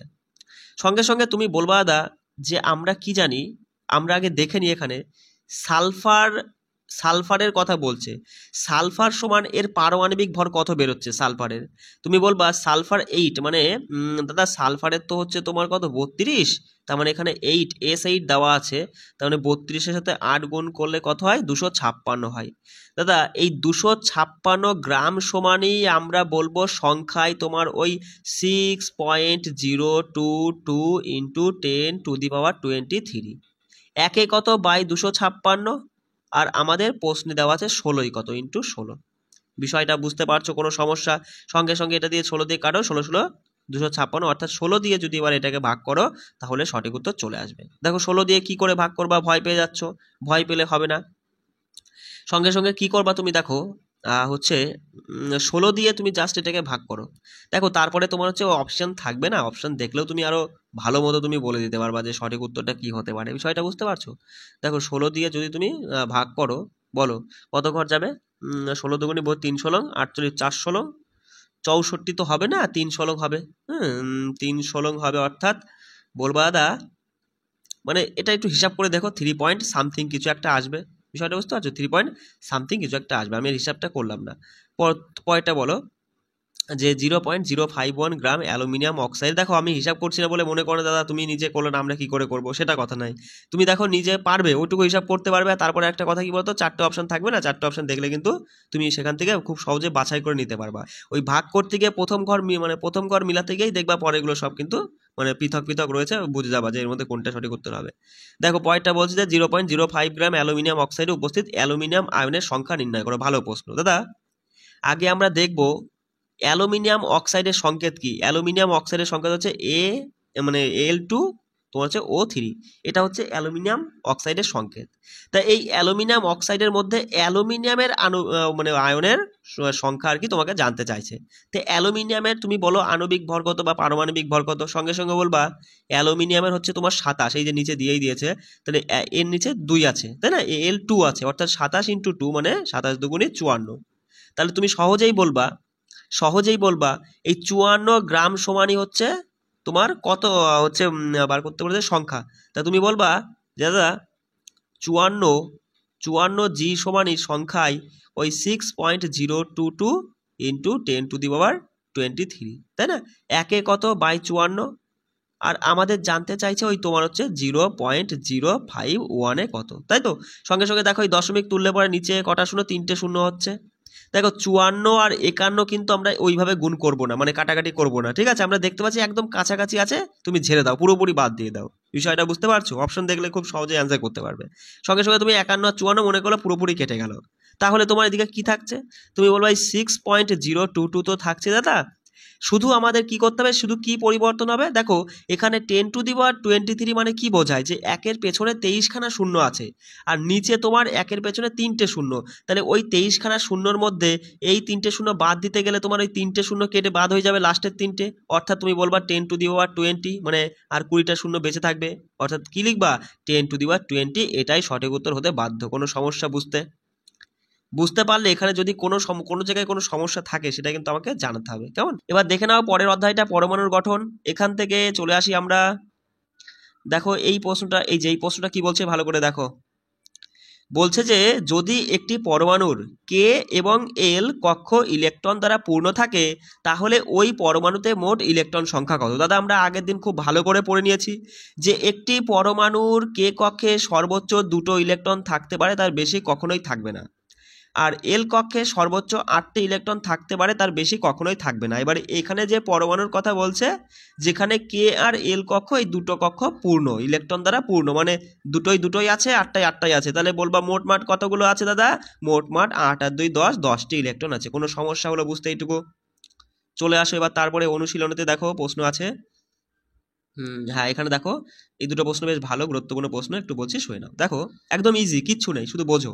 বলছে যদি ব্রোমিন পরমাণুর দুটো সমস্থনিক দিয়েছে, দাদা এই একটা সমস্থনিক দিয়েছে যেটা 49.7% আছে, আর এই একটা সমস্থনিক দিয়েছে যেটা 50.3% আছে, মানে দুটো মিলিয়ে 100% হতে হবে। তা বলছে তাহলে ব্রোমিন পরমাণুর গড় পারমাণবিক ভরটা তোমাকে বার করতে বলেছে। কিচ্ছু না, একদম সহজ জিনিস। তুমি কি করবা, যে কোনো একটা আইসোটোপ আগে তোলো। দেখো প্রথম আইসোটোপটা এটা রয়েছে, এবার তুমি আমায় বলো এই প্রথম আইসোটোপটার ভর সংখ্যা কত, কোনটা ভর সংখ্যা? দেখো এখানে দুটো সংখ্যা লেখা আছে, একটু কষ্ট করে দেখে নাও, 79 আর নিচে 35। তাহলে বলবা দাদা সবসময় আইসোটোপের ওপরে যেটা লেখা থাকে সেটাই হয় ভর সংখ্যা, মানে 79 হলো ভর সংখ্যা।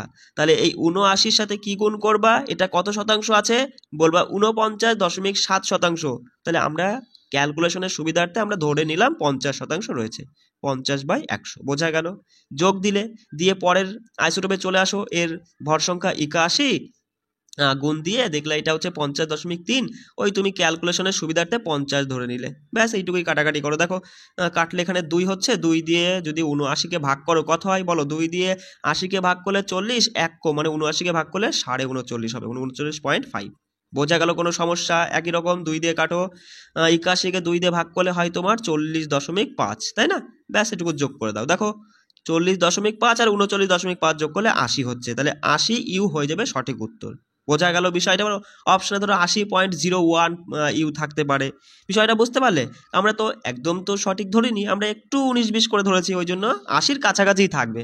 বোঝা গেল? খুব সহজেই কিন্তু তুমি অপশন দেখলে কিন্তু সঠিক উত্তর করতে পারো। পরে প্রশ্ন বলছে দেখো, যে মৌল এক্স এর একটি নমুনার গড় পারমাণবিক ভর দিয়েছে, এটা কি দিয়েছে? ওরা গড় পারমাণবিক ভর দিয়েছে, এই যে দুটো আইসোটোপ দিয়েছে। এবার বলছে যে এই আইসোটোপ দুটির শতকরা পরিমাণ কত, মানে কোনটা কত শতাংশ আছে, এই পার্সেন্টেজটা আমাদের বার করতে বলেছে। সঙ্গে সঙ্গে তুমি কি বলবা দাদা, আমরা কি জানি, আমরা দেখব যে কোনো একটা আইসোটোপ তুললাম যার ভর সংখ্যা প্রথমটা রয়েছে 16 সাথে 16 কত পার্সেন্ট, এর পার্সেন্টেজ দেওয়া নেই, সেটাই আমাদের বার করতে হবে। তুমি ধরে নিলা এর x%, কত পার্সেন্ট, x%, মানে x/100, কেমন? যোগ দিলে পরেরটার ভর সংখ্যা আছে 18, ওর কত হবে বলো, এখানে কত পার্সেন্ট লিখবা, তুমি ধরবা কত, দেখো দুটো মিলিয়ে 100 হয়, তার মধ্যে একটা যদি x হয়ে যায় তাহলে আর একটা হবে 100 - x, এগুলো তো স্বাভাবিক বিষয়, তুমি তো জানোই, বাই নিচে 100, এটা সমানই কত হবে, এই দেখো গড় পারমাণবিক ভর দিয়ে দিয়েছে 16.2, এটা সমানই 16.2, ব্যাস এইটুকু ক্যালকুলেশন করে চলে আসবে, বেশি সময় লাগবে না কিন্তু। দেখো সঙ্গে সঙ্গে বলবা নিচে তো দাদা 100 হচ্ছেই, আর উপরের দিকে 16x হচ্ছে, যোগ চিহ্ন দিলাম, 18 আর 100 গুণ করলে 1800 হলো, আর এদিকে তোমার হচ্ছে বিয়োগ দিয়ে বলবা 18x হলো, তাই না? এটা সমানই বলবা 100টা একবারে উঠিয়ে দিলাম, ওপাশে গুণ হয়ে যাবে, বজ্রগুণ হলে পরে বলবা 1620 হয়ে যাচ্ছে, তাই না? এবার সঙ্গে সঙ্গে বলবা যে 16x থেকে যদি 18x বাদ দাও তাহলে -2x, এটা সমানই, এটা ওপাশে চলে গেলে বলবা যে 1800 থেকে 1620 গেলে হয় তোমার 1800 থেকে 1600 গেলে 200 আর 20 মানে 180, -180 হচ্ছে, তাই না বস? মাইনাস মাইনাস বেরিয়ে গেল, 2 দিয়ে কাটলে এক্স এর মান 90 চলে আসলো। তাহলে খুব সহজেই তুমি বলবা যে প্রথম আইসোটোপটা যেটা 16 যার ভর সংখ্যা ছিল সেটা আছে 90%, আর দ্বিতীয় আইসোটোপটা বলবা 100 থেকে 90 বাদ দিয়ে 10%। কোনো অসুবিধা বুঝতে? চলো, না বুঝলে কিন্তু আমাকে সেটা জানাতে হবে। দেখো জীবনের মৌলিক একক, এখান থেকে তো তুমি তো জানোই নিউমেরিক্যালস কিছু নেই, এটা পার করে আমরা চলে যাই। তারপরে আমরা দেখবো যে কলা থেকেও কিছু নেই, ঠিক আছে? একবারে আমাদের চলে যেতে হবে কোথায়? গতিতে চলে যাব আমরা সরাসরি, ঠিক আছে? দেখো এই যে গতিতে চলে এসেছি। আচ্ছা, গতির এই প্রথমেই আমরা দেখে নেব এই প্রশ্নটা। দেখো বলছে দেখো যে একজন কৃষক 40 সেকেন্ড সময়ে 10 মিটার বাহু বিশিষ্ট বর্গাকার মাঠের সীমানা বরাবর ঘুরে এলো। বেশ ভালো কথা। তা বলছে 2 মিনিট 20 সেকেন্ড পরে প্রাথমিক অবস্থান থেকে কৃষকের সরণ কত হবে? দাদা ভালো করে আমরা বুঝবো, ভালো প্রশ্ন। ওরা বলছে এই একটা বর্গাকার মাঠ, কি বস? এই একটা বর্গাকার মাঠ যার এক একটা বাহু 10 করে। তাহলে তুমি বলবা এক একটা বাহু 10 করে হলে পরিসীমা কত হবে? বলবা 4 × 40 হয়ে যাচ্ছে পরিসীমা, তাই না? এবার ওই যে লোকটা, কৃষকটা, সে 40 সেকেন্ডে পুরো এক পাক ঘুরে আসে, মানে সে যদি এখান থেকে যাত্রা শুরু করে তাহলে পুরো এক পাক ঘুরে আসতে তার 40 সেকেন্ড সময় লাগছে। আর তুমি তো দেখেই বুঝতে পারছো যে পুরো মাঠটার এক পাক মানে পুরো পরিসীমা হচ্ছে 40 মিটার। তার মানে 40 মিটার যাচ্ছে সে 40 সেকেন্ডে, মানে পার সেকেন্ডে সে 1 মিটার করে যাচ্ছে। বিষয়টা বোঝা গেল? কোনো সমস্যা? পার সেকেন্ডে 1 সেকেন্ডে 1 মিটার যাচ্ছে। এবার বলছে দেখো যে 2 মিনিট 20 সেকেন্ড পরে তার প্রাথমিক অবস্থান থেকে কৃষকের সরণ কত? দেখো সরণ মানে কিন্তু আমি আগের দিন ভালো মতো বুঝিয়েছি যে বস্তুর প্রাথমিক অবস্থান থেকে অন্তিম অবস্থানের মধ্যে সব থেকে ক্ষুদ্রতম দূরত্ব, শর্টকাট সেটাই হচ্ছে সরণ। বা বলতে পারো বস্তু কতটা সরেছে সেটাই হচ্ছে সরণ, তাই না বস? তাহলে সঙ্গে সঙ্গে তুমি বলবা যে 2 মিনিট 20 সেকেন্ড মানে 120, আর এদিকে 20, 140 সেকেন্ড। তাহলে 140 সেকেন্ডে সে কটা পাক হবে আর কোথায় থাকবে? দেখো এখান থেকে শুরু করছে যাত্রা, একটু ভালো করে বুঝে নাও, ঠিক আছে? যা কেটে গেল। আচ্ছা দেখো 1 মিনিট, হ্যাঁ, হচ্ছে তোমার এখান থেকে যাত্রা শুরু করছে ধরো। তাহলে 1 মিনিট 40 সেকেন্ডে 140 সেকেন্ডে সে কতবার যাবে? দেখো এখান থেকে শুরু করলো, এই গিয়ে এক পাক যদি সে মেরে আসে তাহলে সে বলবা যে তার 40 সেকেন্ড সময় লাগবে। ওই যে বলেই দিয়েছে পুরো এক পাক মারতে আমরা দেখলাম 40 সেকেন্ড সময় লাগছে, তাই না? তাহলে আরও এক পাক মারবে, 40 80 সেকেন্ড গেল। আরও এক পাক মারলো, আরও 40 সেকেন্ড গেল। তার মানে 3 পাকে তার কি হলো? 120 সেকেন্ড হয়ে গেল। বাকি রইলো কত? আর 20 সেকেন্ড সময় রইলো। আর 20 সেকেন্ডে সে কোথায় যাবে? এখান থেকে সে যাত্রা শুরু করেছিল এইটুকু সে এখানে গিয়ে পৌঁছে যাবে, তাই না বস? তাহলে এই জায়গাটা আর এই জায়গাটার মধ্যে শর্টকাট কোনটা? বলবো এই সোজাসুজি যাওয়াটাই শর্টকাট। তাহলে এটা বর্গক্ষেত্রে কি পড়ছে? কর্ণ পড়ছে। আর তুমি জানোই বর্গক্ষেত্রের কর্ণ সূত্রকে √2 × বাহু, বাহু যেখানে 10। তাহলে √2 মান 1.4142, তার সঙ্গে যদি 10 গুণ করো জাস্ট 1 ঘর দশমিকটা পিছিয়ে যাবে, অর্থাৎ বলো 14.14 মিটার। তার সরণ কত হয়েছে? 14.14 মিটার তার সরণ হয়েছে। বিষয়টা বোঝা গেল? কোনো সমস্যা হলো কি? সমস্যা হলে আমাকে অবশ্যই জানাবা। চলো পরের প্রশ্ন কি বলছে দেখো। বলছে একটা বস্তু প্রথমে 16 মিটার পথ 4 সেকেন্ডে এবং পরবর্তী 16 মিটার পর 2 সেকেন্ডে যায়, বস্তুটির গড় দ্রুতি কত? সিম্পল প্রশ্ন দাদা। আমরা জানি যে গড় দ্রুতি যদি বার করতে হয় তাহলে এর একটা সূত্র রয়েছে, কি? ওই মোট অতিক্রান্ত দূরত্বকে মোট সময় দিয়ে যদি ভাগ করা যায় তাহলেই গড় দ্রুতি বেরিয়ে যাবে। দাদা মোট অতিক্রান্ত দূরত্ব কত? প্রথমে 16 গিয়েছে, পরে আরও 16 গেল, ব্যাস। তাহলে 16 16 32 হয়ে গেল মোট অতিক্রান্ত দূরত্ব। আর গড় সময় কত? দেখো মানে মোট সময় কত বলবা? প্রথমে 4 সেকেন্ড লেগেছিল, পরে 2 সেকেন্ড, অর্থাৎ টোটালে 6 সেকেন্ড লেগেছে। ব্যাস এইটুকু নাই, তুমি যদি একটু ভাগ করো, দেখো 6 দিয়ে যদি 32কে কাটো, 5 ছক 30, তোমার হচ্ছে 20 মানে হচ্ছে পয়েন্ট নিয়ে 0, 20 3 6 18, মানে 5.3 কাছাকাছি হবে সঠিক উত্তর। দেখো 5.3 দিয়ে 3 মিটার পার সেকেন্ড। তুমি তো জানোই দ্রুতির একক কি? দ্রুতির একক হচ্ছে মিটার পার সেকেন্ড। চলে আসো পরের প্রশ্নে। দেখো 1 মিনিট, পরের প্রশ্ন কি বলছে দেখো এখানে, বলো এই প্রশ্নটা বলো, ভালো প্রশ্ন। বলছে যে কোনো একটি পর্যবেক্ষণে মহাকাশ যান থেকে প্রেরিত সংকেত ভূ স্টেশনে পৌঁছাতে 5 মিনিট সময় লাগে। তা মহাকাশ যান থেকে ভূ স্টেশনের দূরত্ব কত? আর যেখানে সংকেতটির বেগ হচ্ছে আলোর বেগের গতিশীল, সংকেতটি কত বেগে যাচ্ছে? 3 × 10⁸ মিটার পার সেকেন্ড বেগে যাচ্ছে। তাহলে এটা বুঝতে পারছো, এটা হচ্ছে বেগ, তাই না? আর এটা হচ্ছে সময়। আমাদের দূরত্ব অর্থাৎ ডিস্টেন্স বার করতে হবে। তুমি খুব ভালো মতোই বলবা যে distance is equal to speed into time দাদা, তাই তো। ডিস্ট্যান্স বার করবো, স্পিড দেওয়া আছে 3 × 10⁸ আর টাইমটা যেখানে আছে 5 মিনিট। মিনিটে তো থাকলে হবে না, এটা যেহেতু মিটার পার সেকেন্ডে আছে, মিটার পার সেকেন্ডের সাথে সবসময় সেকেন্ড খাটে, কখনো মিনিট বা ঘন্টা খাটে না। তাহলে 5 মিনিটকে তুমি সেকেন্ডে প্রকাশ করলে বলা 5 × 30 মানে 300 সেকেন্ড, ব্যাস এইটুকু অঙ্ক করো করো। বলবা 3 এটা যেমন আছে সেরকমই রাখো, 10⁸ ইন্টু 300কে আমরা কি এইভাবে লিখতে পারি 3 × 100? অবশ্যই লিখতে পারি। দেখো 3 আর 3 গুণ করো, 3 3 9 হচ্ছে, তাই না? আর এখানে দেখো দেখো 100 মানে কি, 100 মানে তুমি বলবা 10⁻², তাই না? বা এটা ছাড়ো, দেখো 10⁸ মানে কি বোঝায়, যে 1-এর পরে 8খানা শূন্য আছে, তাহলে 1-এর পরে 8খানা শূন্য আর 100 যদি গুণ করো তাহলে টোটালে 1-এর পরে 10খানা শূন্য হয়ে যাচ্ছে, কারণ 100 দুটো শূন্য যোগ হয়ে যাচ্ছে।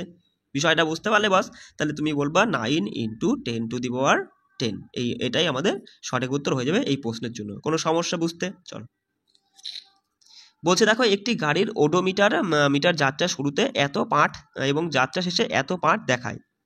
বলছে যদি যাত্রাটি সম্পূর্ণ হতে 8 ঘন্টা সময় লাগে তাহলে গাড়িটির গড় গতি কিলোমিটার/আওয়ার এবং মিটার/সেকেন্ডে বার করো। দেখো দেখো আমাদের আগে বুঝতে হবে যে গড় গতির সূত্রটা আমরা কি পড়ে নিয়েছি দাদা, যে মোট অতিক্রান্ত দূরত্ব বাই মোট সময়। আর মোট অতিক্রান্ত দূরত্ব এখানে কত ভালো করে বোঝো, একটি গাড়ির যাত্রা শুরুতেই ওডোমিটারে 2000 পাঠ অলরেডি, মানে 2000 কিলোমিটার পাঠ অলরেডি উঠে আছে। তাহলে এই 2000-এর মানে 2000 উঠে আছে গাড়ির ওডোমিটারে, এবার তারপরে থেকে সে যাত্রা শুরু করলো, বা যাত্রা শুরু করে যাত্রা যখন করে আসলো, যাত্রা শেষে দেখলো 2400 কিলোমিটার দেখাচ্ছে। তাহলে তুমি বলো ওই ব্যক্তিটা কতটা পথ অতিক্রম করেছে, মানে যাত্রা করেছে? বলবা 2000, মানে 2400 থেকে 2000 বাদ দিলে 400 কিলোমিটার পথ কিন্তু ওই ব্যক্তিটা যাত্রা করেছে। বিষয়টা বুঝলে? আর এটা করতে তার কত সময় লেগেছে? 8 ঘন্টা সময় লেগেছে। অবশ্যই তুমি এবার এটাকে কি করবা, জাস্ট কাটাকাটি করো, সঙ্গে সঙ্গে বলবা যে 8 দিয়ে যদি কাটো 5 8 40 মানে 50 হচ্ছে, 50 কি 50 কিলোমিটার/আওয়ার। এবার এটাকে যদি মিটার/সেকেন্ডে নিতে হয় তাহলে তো তুমি তো জানোই যে কিলোমিটার/আওয়ারকে মিটার/সেকেন্ডে নিতে গেলে 5/18 দিয়ে ভাগ করতে হয়। দেখো 2 দিয়ে কাটো, 9 হচ্ছে 25, 5 25 সঙ্গে 125, 9 দিয়ে যদি তুমি 125কে ভাগ করো তাহলে সঠিক উত্তর চলে আসবে 9 9 3 থাকছে হচ্ছে 35 আছে, তার মানে 4 নং 36, মানে ওই 3 হবে তারপরে 0.99 এরকম কিছু হবে, 13.9 হয়। দেখো কিলোমিটার/আওয়ারে হচ্ছে 50 আর হচ্ছে তোমার হচ্ছে মিটার/সেকেন্ডে 13.9। বিষয়টা বোঝা গেল? চলো পরের প্রশ্ন বলছে দেখো যে উষা, এটাই তো তারপরে প্রশ্ন নাকি আরো আছে? হ্যাঁ এইটাই তারপরে প্রশ্ন। দেখো বলছে উষা 90 মিটার দীর্ঘ জলাশয়ে সাঁতার কাটে। সে 1 মিনিটে এক প্রান্ত থেকে অন্য প্রান্ত সাঁতার কেটে যায় এবং একই সরলরৈখিক পথে ফিরে আসে। বিষয়টা বোঝো।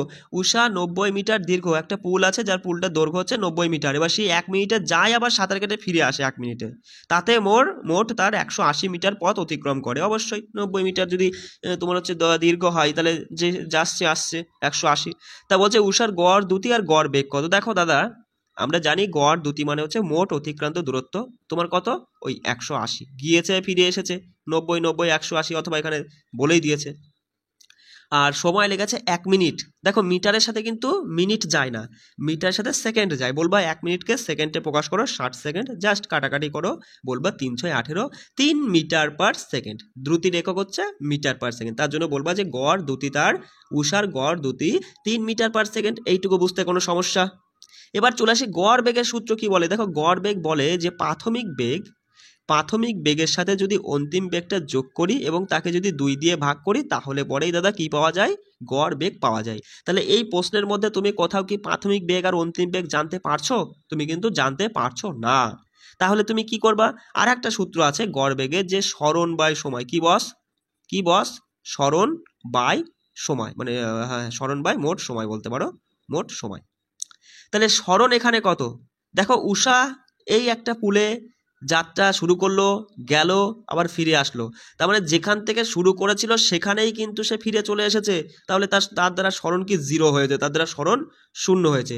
আর এতে সময় লেগেছে 1 মিনিট, মানে বলবা 60 সেকেন্ড। তাহলে এই শূন্যকে যদি তুমি 60 দিয়ে ভাগ করো ও তো শূন্যই হবে, অর্থাৎ গড় বেগ কিন্তু এখানে 0ই হবে। বিষয়টা বোঝা গেল? কোনো সমস্যা হলো বুঝতে? দেখে নাও। চলো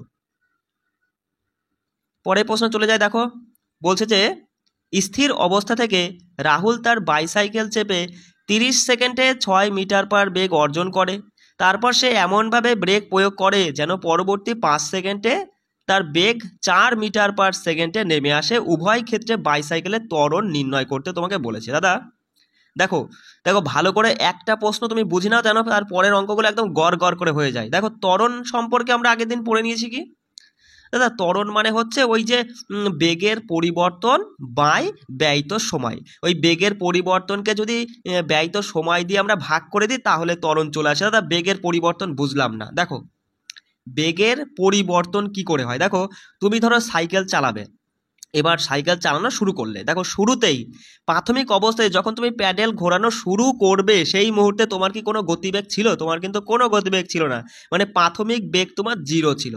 তারপরে তুমি প্যাডেল ঘোরানো শুরু করলে 5 সেকেন্ডের মধ্যে দেখা গেল যে দাদা 5 সেকেন্ডের মধ্যে তোমার বেগ হয়ে গেল 10 মিটার পার সেকেন্ড। বুঝতে পারলে? তাহলে এই যে 10 মিটার পার সেকেন্ড এটা তোমার হচ্ছে অন্তিম গতিবেগ, মানে পরের গতিবেগ। আর প্রাথমিক তুমি স্থির অবস্থা থেকে শুরু করেছিলে, তোমার তখন 0 ছিল। এবার এই যে দুটো বেগ প্রাথমিক আর অন্তিম, এদের বিয়োগফলটাই হচ্ছে বেগের পরিবর্তন। বিষয়টা বোঝা গেল? মাথায় রাখবা, প্রাথমিক গতিবেগ আর অন্তিম গতিবেগের বিয়োগফলই সবসময় বেরোবে কি বেগের পরিবর্তন। তাহলে বলবা 10-এর থেকে 0 বাদ দিলে ওই তোমার 10ই হচ্ছে। এই 10 মিটার পার সেকেন্ড তোমার হচ্ছে কি বেগের পরিবর্তন ঘটেছে। কত সময় ঘটেছে? এই যে এই কেসটা কত সময় ঘটলো? ব্যয়িত সময় কত? বলবা 5 সেকেন্ড এই কেসটা ঘটেছে। 5 দিয়ে ভাগ করে দেবা, 5 দিয়ে 10কে কাটলে পরে 5 দুগুণী 10, 2 মিটার পার সেকেন্ড স্কোয়ার হয়ে যাচ্ছে। বিষয়টা বোঝা গেল? কোনো সমস্যা? তাহলে এটাই কিন্তু কি বেরোলো, এটা ত্বরণ বেরোলো। দেখো দেখো প্রশ্ন দেখো, খুব সহজে একদম ইজি করতে পারবে। বলছে দেখো স্থির অবস্থা থেকে রাহুল তার বাইসাইকেল চেপে 30 সেকেন্ডে এই বেগটা অর্জন করেছে। তাহলে আগে এইটা ত্বরণ তুমি বার করো। দুটো আছে, আগে প্রথমটা ত্বরণ বার করো। প্রথমেই তুমি বুঝে গেছো দাদা স্থির অবস্থা থেকে শুরু করেছে, তার মানে প্রথম বেগ ছিল তার 0, মানে আর হচ্ছে অন্তিম বেগ ছিল তার 6। তাহলে 0 থেকে মানে 6 থেকে 0 বাদ দিলে পরে ওই 6ই হয়। আর এই খেলটা ঘটেছে তোমার কত সেকেন্ডে? 30 সেকেন্ডে খেলটা ঘটেছে। ব্যাস কেটে দাও। বলবা 5 ছক 30, 1/5। দাদা 1/5 মানে 5কে যদি মানে 5 দিয়ে যদি 1কে আমি ভাগ করি 0.02 দিয়ে ভাগ করলে মিলে যাচ্ছে, অর্থাৎ 0.2 মিটার পার সেকেন্ড প্রথম ত্বরণ 0.2 মিটার পার সেকেন্ড স্কোয়ার হবে। ত্বরণের সবসময় একক কি মিটার পার সেকেন্ড স্কোয়ার। এইটুকু বুঝতে কোনো অসুবিধা হলো কি? আশা করি কোনো অসুবিধা হলো না। দেখো পরের ত্বরণটা বার করো। বলছে তারপরে সে এমনভাবে ব্রেক প্রয়োগ করেছে যেন পরবর্তী 5 সেকেন্ডে তার বেগটা 4 মিটার পার সেকেন্ডে নেমে এসেছে। দাদা এখানে প্রাথমিক গতিবেগটা আর অন্তিম গতিবেগটা কোনটা? দেখো আমি কিন্তু বুঝিয়ে দিয়েছি। এই ইউ মানে কি, ভি মানে কি। ইউ মানে হচ্ছে প্রাথমিক গতিবেগ, আর ভি মানে হচ্ছে অন্তিম গতিবেগ। এ মানে ত্বরণ, এস মানে অতিক্রান্ত দূরত্ব, আর টি মানে সময়। বিষয়টা বোঝা গেল? তাহলে সঙ্গে সঙ্গে বলবো দাদা পরবর্তী 5 সেকেন্ডে তার বেগটা এতই নেমে এসেছে, মানে ওই যে 6-এ চলছিল, 6-এ চলতি মানে 6-এ চলছিল, তাহলে 6টা কিন্তু প্রাথমিক। বুঝতে পারলে? আর অন্তিমটা কত? 6-এ চলতি 5 সেকেন্ডে ব্রেক প্রয়োগ করেছে বলেই 5 সেকেন্ডে তার 4-এ চলে এসেছে। তাহলে কত কমেছে? বলবা 2 কমে গেছে। দেখো সবসময় অন্তিম থেকে প্রাথমিকটা বাদ দিতে হয়, ঠিক আছে? তাহলে 4-এর থেকে যদি তুমি 6 বাদ দাও তাহলে বলবা -2 হবে। 2 কমেছে ওই জন্য মাইনাস দিলাম, ঠিক আছে? আর কত সময় কেসটা ঘটেছে? দাদা 5 সেকেন্ডে এই কেসটা ঘটেছে। তাহলে 2কে যদি 5 দিয়ে ভাগ করো, বলবা আগে পয়েন্ট নাও, 0 হলো 20, 4 5 20, তাহলে -0.4 মিটার পার সেকেন্ড স্কোয়ার। এই যে মানে পরের যে ত্বরণটা সেটা হলো -0.4 মিটার পার সেকেন্ড স্কোয়ার। বুঝতে কোনো সমস্যা হলো কি? দেখো আমি বলছি সহজে কি করে করবা। সঙ্গে সঙ্গে তুমি চলে আসো, সঙ্গে প্রশ্নটা পড়ে নিলে তুমি কি করবা? দেখো সঙ্গে তুমি করবা দাদা স্থির থেকে শুরু করেছিল, ওই তোমার এত বেগ অর্জন করেছে, মানে 0 থেকে শুরু করে এত হয়েছে, বাড়িয়েছে মানে তোমার হচ্ছে কত বাড়িয়েছে? 6-এর থেকে 0 গেলে পরে 6 হচ্ছে, তুমি একবারে লিখবা 6 হচ্ছে। আর এই কেসটা করলো 30 সেকেন্ডে, 6কে 30 দিয়ে কাটলে 1/5, আর 1/5 মানে 1কে এই তো পয়েন্ট ভাগ করলে পরেই 0.2 চলে আসবে। পরের ক্ষেত্রে কি হলো? পরের ক্ষেত্রে 6 নিয়ে তো দাদা চলছিলই, 5 সেকেন্ডের মধ্যে 4-এ চলে এসেছে, মানে 6-এ চলছিল 4-এ এসেছে, কমেছে কত কমেছে? 2 কমেছে। এই কত সময় কমেছে? 5 সেকেন্ডে 2 কমেছে। ব্যাস হয়ে গেল। কোনো সমস্যা এইটুকু বুঝতে? চলো দেখো তারপরে আরো 2-4টে করো, যদি অসুবিধা হয় বুঝে যাবা। একটা প্রশ্ন ভালো করে বুঝে নেবা কিন্তু, ঠিক আছে? বলছে একটি বাসের দ্রুতি, দাদা দ্রুতি মানেই বেগ, ঠিক আছে? একটা বাসের দ্রুতি 5 সেকেন্ডে এত থেকে এত থেকে হ্রাস পেয়ে এত হয়, বাসটির ত্বরণ বার করো। বাহ, খুব ভালো, আমরা খুব সহজে দেখতে পাচ্ছি যে 5 সেকেন্ডের মধ্যে কি খেলটা ঘটলো, গতি এটা থেকে এটাই হয়েছে। কত কমেছে? যেটা কমবে বা যেটা বাড়বে সেটাই হচ্ছে বেগের পরিবর্তন। তাহলে বলো, ত্বরণ মানে হচ্ছে ওপরে থাকে বেগের পরিবর্তন আর নিচে থাকে ব্যয়িত সময়। ভালো মতো এই প্রশ্নটা পড়ে আমরা বুঝে গেছি যে সময় 5 সেকেন্ড হবেই, দেওয়া আছে। এবার কত বেগের পরিবর্তনটা কত কমেছে? বলবো 80-তে চলছিল 60 হয়েছে, মানে দাদা হচ্ছে 20 কিলোমিটার পার আওয়ার কমেছে। 20 কিলোমিটার পার আওয়ারটা কমেছে, তাই মাইনাসে উত্তরণটা আসবে কি সে মাইনাসে। যদি বাড়তো তাহলে ত্বরণ প্লাসে আসতো, এইটুকু মাথায় রাখো। দেখো 20 কিলোমিটার পার আওয়ার থাকলে তো হবে না, কারণ ত্বরণের একক হচ্ছে metre per second square, metre আর সেকেন্ড নিয়ে খেলা হবে। তাহলে এই 20 কিলোমিটার পার আওয়ারকে তুমি মিটার পার সেকেন্ডে বার করবা, অর্থাৎ 5/18 দিয়ে কি করবা, গুণ করবা। তাহলে একটু কাটাকাটি করো, 9 হচ্ছে 2 দিয়ে কাটলে 10 হচ্ছে, 50কে যদি তুমি 5 দিয়ে ভাগ করো, দরকার নেই 5×10 50/9 রেখে দাও না, 50/9। আর নিচে রয়েছে 5, শুধু 5 মানে কিছু নেই, মানে 1। তাহলে এটাকে যদি আমরা অঙ্ক তো জানি, অঙ্কতে আমরা কি করি, যদি এরকম সমীকরণ চলে আসে সেক্ষেত্রে আমরা কি করি, প্রথম ভগ্নাংশটা লিখে পরেরটা নিচে ভাগ আছে গুণ চিহ্ন দিয়ে জাস্ট উল্টে দিই, তাই না বস? কাটো, 10 হচ্ছে, তার মানে 9কে যদি, মানে 9 দিয়ে যদি 10কে তুমি ভাগ করো, এই 1.11ই তোমার সঠিক উত্তর আসবে। কোনো সমস্যা এইটুকু বুঝতে পারলে? দেখো পরেরটা করো। বলছে একটি ট্রেন একটি রেলওয়ে স্টেশন থেকে যাত্রা শুরু করে, ভালো করে প্রশ্ন পড়তে হবে। একটি ট্রেন একটি রেলওয়ে স্টেশন থেকে যাত্রা শুরু করে, তার মানে শুরু করছে। একটা ট্রেন যদি চালানো শুরু করে তাহলে প্রথমেই তার তো গতিবেগ 0 ছিল, মানে বুঝে গেলে যে ভি এর মান 0। দেখো সুষম ত্বরণে হচ্ছে সে 10 মিনিটে এত দ্রুতি মানে অর্জন করে, মানে দেখা গেল শুরুতেই 0 ছিল, 10 মিনিট মানে কত সেকেন্ড দাদা? সেকেন্ড আমাদের আনতে হবে, মিনিট চলবে না। বলবা হচ্ছে 600 সেকেন্ড। কত সেকেন্ড? 600 সেকেন্ডে তার 40 কিলোমিটার পার আওয়ার হয়েছে। 40কে কিলোমিটার পার আওয়ার থাকলে তো হবে না, মিটার পার সেকেন্ডে নিতে হবে। 5/18 দিয়ে যদি কাটি আমরা, তোমার হচ্ছে দাঁড়াচ্ছে কত বলো, 9, আর এদিকে হচ্ছে 20, তাই না বস? তার মানে 100/9। ঠিক আছে, তুমি এটা রাখো। তাহলে এই যে 100/9 থেকে যদি তুমি 0 বাদ দাও, 100/9 হচ্ছে এটা কি, এটা ওই বেগের পরিবর্তন, কারণ প্রাথমিক বেগ 0, অন্তিম বেগ তোমার এটা, বিয়োগ করলে পরেই বেগের পরিবর্তন আসবে। আর ত্বরণ বার করতে গেলে ওপরে থাকে বেগের পরিবর্তন। দেখো এটা থেকে 0 বাদ দিলে যা আছে তাই হয়ে যায়, 0 মানে 100/9 হয়। আর এই খেলটা কত সময় ঘটেছে? 600 সেকেন্ডে। 10 মিনিট মানে 600 সেকেন্ডে এই খেলটা ঘটেছে। তার মানে 600 তুমি নিচে লিখলে, আবার 600 মানে 600/1, এই ক্যালকুলেশন আসলে তো আমরা জানি যে কি করতে হয় আমাদের, তাই না? 100/9 ইন্টু ওপরে 1 চলে যাবে, নিচে 600। এই দেখো 600টা লেখাই আছে, এটা মনে করো। দুটো শূন্য ঝেড়ে দিলা, তোমার হচ্ছে 6 নং 54। 1কে যদি 54 দিয়ে ভাগ করতে হয় কি হয় বলো? 1/54 পেলাম না? বলো কি হবে? দেখো দশমিক নিলে 0 হলো, তাও যাচ্ছে না। আর একটা 0 নিলে, এক ঘর দেবে, এক ঘরই তো যাবে, তাই না? এবার বিয়োগ করে আবার যে সংখ্যা যাবে সেটা তুমি তো বুঝে গেছো। এরপরে হয়তো আরো মানে আরেকটা সংখ্যা, দুটো সংখ্যা বার করলে পরেই অপশন দেখলেই খুব সহজে বার করে ফেলতে পারবে। কোনো সমস্যা হলো এইটুকু বুঝতে?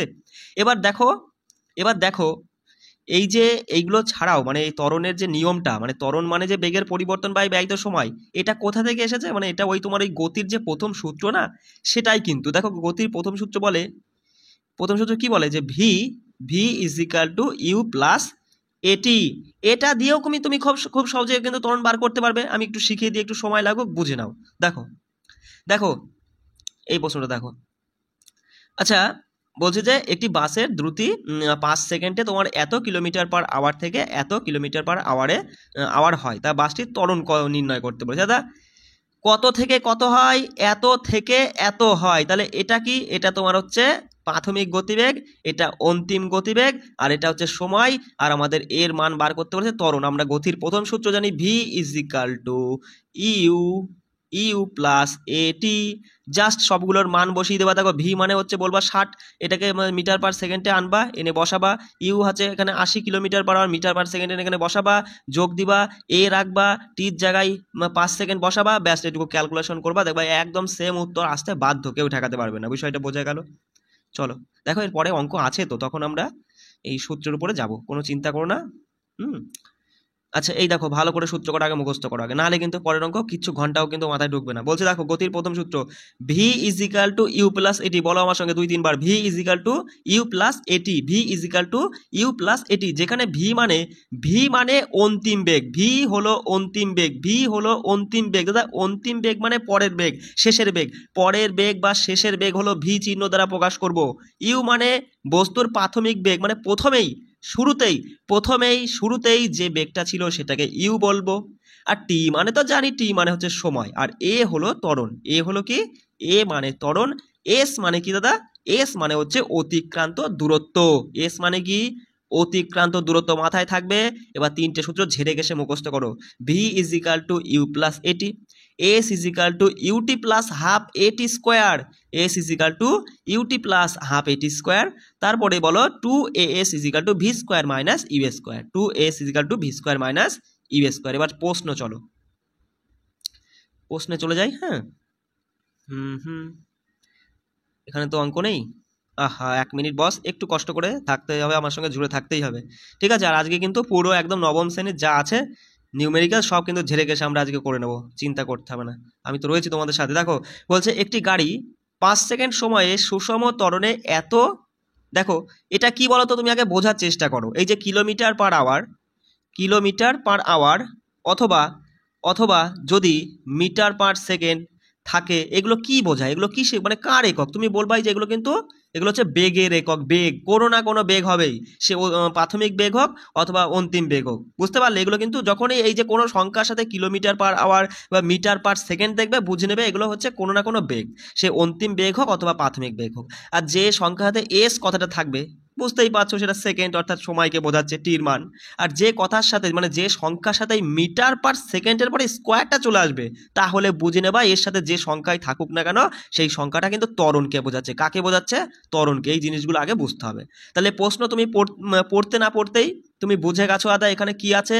এই 5-এর পরে এস মানে সেকেন্ড, অর্থাৎ তুমি বলবা টি, টি আমরা পেয়ে গেলাম 5, কোনো সমস্যা? তারপরে বলছে এই সময়ে সুষম ত্বরণে এত থেকে এত, তাহলে এত গতি থেকে এত গতিতে পৌঁছে, তাহলে প্রথমটা কি প্রাথমিক হবে না অন্তিম বেগ হবে? সঙ্গে সঙ্গে বলবা এইটা হলো দাদা 18টা হলো প্রাথমিক গতিবেগ। তাহলে কিলোমিটার পার আওয়ারে থাকলে তো হবে নাই, আমাদেরকে মিটার পার সেকেন্ডে নিতে হবে, 5/18 দিয়ে যদি ঝাড়ো তাহলে 5 পাবা। তাহলে বলবা দাদা প্রাথমিক গতিবেগকে ইউ দিয়ে প্রকাশ করে, আর যেটা আমরা পেয়ে গেলাম 5। এবার ভির মান দেখি কি আসে, 36 আছে, জাস্ট এখানে যদি 36 বসিয়ে কাটো তাহলে বলবা হচ্ছে 5 দুগুণী 10, মানে 10 মিটার পার সেকেন্ড, এটা কি অন্তিম গতিবেগ। এবার আমাদের জানতে চাইছে যে ত্বরণ কি আর অতিক্রান্ত দূরত্ব কি। দাদা ত্বরণ মানে হচ্ছে এর মানটা বার করতে বলেছে। দেখো ওই যে গতির প্রথম সূত্রে অ্যাপ্লাই করো, কি বলে দেখো, তুমি যে এখানে গতির প্রথম সূত্রটা অ্যাপ্লাই করবে, কেন প্রথম সূত্রটা অ্যাপ্লাই করবে? কারণ কি এ প্রথম সূত্র ছাড়া আর আসবে না, কারণ পরের সূত্র 2 নাম্বার 3 নাম্বারে যাই যাও না কেন ওখানে এস আছে, আর এস কিন্তু আমাদের লাগবে না, তাই না? আমাদের যদি ত্বরণ বার করতে হয় তাহলে কিন্তু এস এর প্রয়োজন হয় না। সঙ্গে সঙ্গে প্রথম সূত্র জানি v is equal to u plus at, একটু লেখাগুলো কষ্ট করে বুঝবা। যেখানে ভি সমান 10, ইউ সমান 5, যোগ দিলাম, এ বার করব, টি দেওয়া আছে 5, ব্যাস হয়ে গেল। 5টা এই পাশে চলে আসলে শুধু 5 হলো, 10-এর থেকে 5 বাদ দিলে 5, আর এদিকে হচ্ছে 5a, তাই না? 5 কেটে গিয়ে এ পাশে কিছু নেই, মানে 1, ত্বরণ পেয়ে গেলাম 1 metre per second square. 1 metre per second square. ওই দেখো ছোট্ট করে লেখা আছে, দেখতে পাচ্ছ? ত্বরণ পেয়ে গেছি। দাদা অতিক্রান্ত দূরত্ব কি করে নির্ণয় করব? কোন সূত্র নেব? দ্বিতীয় না তৃতীয়? যা খুশি তুমি নিতে পারো, কারণ আমরা সবই তো জেনে যাচ্ছি এখানে, তাই না? দেখো 2 নাম্বার সূত্রও নিতে পারো, 3 নাম্বারও নিতে পারো, আমরা তো সবই এখান থেকে পেয়ে গেলাম। টি সমান 5 পেলাম, তারপরে হচ্ছে ইউ সমান পেলাম দাদা 5, ভি সমান পেলাম 10, আর এদিকে ত্বরণ পেয়ে গেলাম 1। তাহলে এবার তুমি দেখো 2 নাম্বার সূত্রটা নিতে পারো, যে s is equal to UT plus half a t square. তাহলে বসিয়ে দাও, শুধু এস এর মান বেরিয়ে যাবে। দেখো ইউ সমান হচ্ছে, তুমি বলবা দাদা ইউ আছে 5 আর টি আছে 5, 5 5 25 হলো, যোগ দিলাম, হাফ লিখলাম, এ মানে আছে পেয়েছি 1, এখানে গুণ হবে তাই না, গুণ আছে গুণ সম্পর্কে, এ মানে 1 আর টি মানে আছে 5, 5 5 25, তার মানে 1-এর সাথে 25 গুণ। তাহলে এখানে পাচ্ছি দাদা 25, তো আগেই যোগ হিসাবে পাচ্ছি, যোগ দিয়ে 2 দিয়ে যদি আমরা 25কে কাটি 12.5, কত হয় দাদা? দাদা 12.5 হচ্ছে, তাহলে 25 আর 12.5 যদি যোগ করি 37.5, কত হচ্ছে 37.5। দেখো আছে নাকি, আছে নাকি মানে থাকতে বাধ্য। দেখো এই যে 37.5 মিটার অতিক্রান্ত দূরত্ব। অথবা তুমি যদি 3 নাম্বার সূত্রটাও টানতে তাও কিন্তু হয়ে যেত, কোনো সমস্যা হতো না। পরে প্রশ্ন দেখো কি বলছে, বলছে একটি গাড়ির ওপর ব্রেক প্রয়োগ করায় গতির বিপরীত দিকে, দাদা গতির বিপরীতে যখনই তুমি ব্রেক প্রয়োগ করবে তাহলে নিশ্চয়ই বস তোমার কি হবে, তোমার গতি কিন্তু কমতে থাকবে, তাই না, গতির বিপরীত দিকে। আর তখনই কিন্তু ত্বরণ সবসময় মাইনাস হবে, মাথায় রাখবা। মানে যদি তোমার বেগ যদি বেগ কমলে পরে ত্বরণ মাইনাস, আর বেগ বাড়লে পরে ত্বরণ প্লাস হবে, মাথায় রাখবা। মানে সহজভাবে যদি বলি তাহলে এইটাই মাথায় রাখবা, যে গতি যদি কমে তাহলে ত্বরণ হবে মাইনাস, আর গতি যদি বাড়ে তাহলে ত্বরণ হবে প্লাস। তাহলে এখানে ত্বরণটা কিন্তু মাইনাস, যেহেতু মানে বেগ কমছে। বলছে যদি বেগ প্রয়োগ করায় গাড়ি থামতে 2 সেকেন্ড সময় নেয়, তবে ওই সময়ের অতিক্রান্ত দূরত্ব বার করতে বলেছে। দাদা এই প্রশ্নটা পড়ে আমরা গতির 1 নম্বর 2 নম্বর 3 নম্বর কোন সূত্র অ্যাপ্লাই করবো সেটা পরের কথা। আগে তুমি আমায় প্রশ্নটা পড়ে বলো, প্রশ্নের মধ্যে তুমি কি কি জানতে পেরেছো। সবার প্রথমে বলছো 2s, মানে এটা হচ্ছে টির মান পেয়ে গেছি দাদা, টির মান পেয়ে গেছি 2। আর কি, যেহেতু এই 6 এর সাথে মিটার পার সেকেন্ড স্কোয়ার লেখা, মানে এটা ত্বরণ, একদম নিঃসন্দেহে -6 হবে। কেন, কারণ আমি বলেই দিলাম গতি যদি কমে তাহলে পরে ত্বরণ মাইনাস, গতি যদি বাড়ে তাহলে ধরবা ত্বরণ প্লাস। এবার আমাদের এস এর মানটা বার করতে বলেছে, অতিক্রান্ত দূরত্ব মানে এস এর মান বার করতে বলেছে। তাহলে এস এর মান বার করতে গেলে আমরা গতির দুটো সূত্র জানি। 2 নম্বর সূত্র কি বলে, যে s is equal to UT plus half a t square. তার মানে আমাদের ইউ এর মানটা যদি শুধু যদি ইউ এর মানটা জানতে পারতাম তাহলে কিন্তু 2 নম্বর সূত্র অ্যাপ্লাই করে উত্তর বার করে চলে যেতে পারতাম। কিন্তু 3 নম্বর সূত্র যদি আমরা নিতে চাই তাহলে আমাদের ইউ লাগবে, ভিউ লাগবে, কারণ 3 নম্বর সূত্র বলে যে 2as is equal to v square minus u square, তাই না বস? তাহলে আমাদের অত দরকার নেই, ভি দরকার নেই, আমরা 2 নম্বরটা দিয়ে কাজ রাখবো। তো শুধু আমাদের ইউ এর মানটা এখান থেকে বার করতে হবে। দাদা ইউ এর মান কি করে বার করবো, ভালো করে প্রশ্ন আরেকবার পড়ে নিই। বলছে একটি গাড়ির ওপর ব্রেক প্রয়োগ করায় হচ্ছে কি গতির বিপরীত দিকে তোমার ওই হচ্ছে কি একটা ত্বরণের সৃষ্টি হয়েছে। যদি ব্রেক প্রয়োগ করায় গাড়ি থামতে 2 সেকেন্ড সময় নেয়, দেখো গাড়ি থামতে 2 সেকেন্ড সময় নিল, 2 সেকেন্ড পরে কিন্তু গাড়িটা থেমে গেল। আচ্ছা গাড়ি যদি থেমে যায় তাহলে তো বস তুমি আমায় বলো তো, গাড়ি যদি থেমে যায় তাহলে ওর গতিবেগ কি থাকবে? যদি কোনো গাড়ি যদি থেমেই যায় তাহলে তার থেমে গেলে তার গতিবেগ তো থাকবেই না, তাহলে বলবা শেষমেশ অন্তিম গতিবেগ কিন্তু তার 0। এটা আমরা ভালো মতোই বুঝতে পারলাম, তাই না বস? এটা আমরা ভালো মতোই বুঝতে পারলাম। তাহলে ইউটা কি হবে, দেখো এবার কিন্তু তুমি গতির প্রথম সূত্রটা দিয়ে ইউটা বার করতে পারো। অঙ্কটা একটু হ্যাপা আছে, দেখে নাও, কোনো অসুবিধা নেই। ইউটা তুমি যদি বার করতে চাও প্রথম সূত্র দিয়ে আগে ইউটা বার করে নাও। দাদা ইউ আমরা বার করব, প্রথম সূত্র বলে v is equal to u plus a t, তাই না বস? হ্যাপার কিছুই নেই, আমি তাই বলছি। যারা একদমই পারো না তোমাদের কাছে একটু হ্যাপা লাগতে পারে। তাই ভি মানে হচ্ছে দাদা 0 পেয়েছি, ইউটা বার করব, যেখানে এ মানে জানি -6 আর টি মানে জানি 2। তাহলে সঙ্গে সঙ্গে বলবা ইউটা এই পাশে টান দাও, মাইনাস ইউ, এই পাশে 6 দুগুণি 12, -12, মাইনাস ঝেড়ে গেল, ইউ এর মান চলে আসলো 12। ইউ এর মান কত পেলাম? 12। এবার তুমি 2 নাম্বার সূত্র অ্যাপ্লাই করো অথবা 3 নাম্বার, যা খুশি। চলো 1 মিনিট, আমরা হচ্ছে 3 নাম্বার সূত্রটাই অ্যাপ্লাই করি এখানে। হ্যাঁ 2 নাম্বার তো আগেরটাই করলাম, 12 পেলাম আমরা ইউ এর মান। 3 নাম্বার সূত্র বলে যে 2as is equal to v square minus u square. দাদা সঙ্গে সঙ্গে বলবা 2 গুণ ত্বরণ হচ্ছে কত বলো? ত্বরণ -6 আছে, ত্বরণ আছে -6 ইন্টু এস ইজিক্যাল টু ভির মান 0, 0 স্কোয়ার 0ই হয়, তাই না? 0 না লেখা সমান, মাইনাস দিলে সরাসরি ইউ এর স্কোয়ার কত বলো? ইউ মানে 12, 12 12 144, 12 12 144। দাদা তাহলে এদিকে 6 দুগুণি 12, দেখো মাইনাস তো বেরিয়ে যাচ্ছে, 6 দুগুণি 12, 12 দিয়ে 12 মানে 144 কে কাটলে 12 12 144, এস এর মান তুমি পাবা 12 মিটার। এই কাটাকুটি যদি না বুঝতে পারো তাহলে হবে না, বুঝতে পারলে? তাহলে তুমি অনেক পিছিয়ে যদি এই কাটাকাটিটুকু যদি না পারো। দেখো যে 12 মিটার সঠিক উত্তর হবে। বলো এই প্রশ্নটা বলো সঠিক উত্তর কি হবে? বলছে একটি বাস স্থির অবস্থা থেকে, কোন অবস্থা থেকে দাদা? স্থির অবস্থা থেকে যাত্রা শুরু করে ওই তোমার এই ত্বরণ নিয়ে 2 মিনিটে চলে বাসটির দ্রুতি এবং অতিক্রান্ত দূরত্ব। দাদা দ্রুতি মানেই বেগ, তাহলে এখানে কোন বেগ জানতে চাইছে? ভালো মতোই বুঝতে পারছো, স্থির থেকে মানে প্রথমে প্রাথমিক বেগ তো 0ই ছিল, তাহলে নিশ্চয়ই এখানে দ্রুতি অর্থাৎ ভির মান জানতে চাইছে। সঙ্গে সঙ্গে গতির প্রথম সূত্রটা অ্যাপ্লাই করে দেবো। আগে প্রশ্ন পড়ে নিয়েছি, আগে বলো এর মধ্যে কি কি আছে বলবা। দাদা ত্বরণ আছে হচ্ছে তোমার ওই শুধু 1 নয়, সরি, মানে 0.1। দাদা সময়টা দেখতে পাচ্ছি 2 মিনিট, মিনিট থাকলে হবে না, সেকেন্ড নাও, 2 মিনিট মানে 120 সেকেন্ড। আর কি আছে, আর তোমার হচ্ছে প্রাথমিক গতিবেগটা বলবা যে দাদা শূন্য হবে। কেন শূন্য? কারণ স্থির অবস্থা থেকে কিন্তু যাত্রা শুরু করেছে। ভির মান আমরা বার করব, কারণ ভি মানেই হচ্ছে দ্রুতি, তাই না? তাহলে সঙ্গে সঙ্গে গতির প্রথম সূত্র অ্যাপ্লাই করবা। কারণ কি? কারণ এখানে এইগুলো যদি আমরা পাই তাহলে গতির প্রথম সূত্রটাই দেখবা এইগুলো দিয়েই কাজ করতে হয়, ওই জন্য আমরা এইগুলোই মানে প্রথম সূত্রটাই অ্যাপ্লাই করব। বিষয়টা বুঝতে পারলে, ধরতে পারলে যে কোন জায়গা কোন সূত্র অ্যাপ্লাই হবে।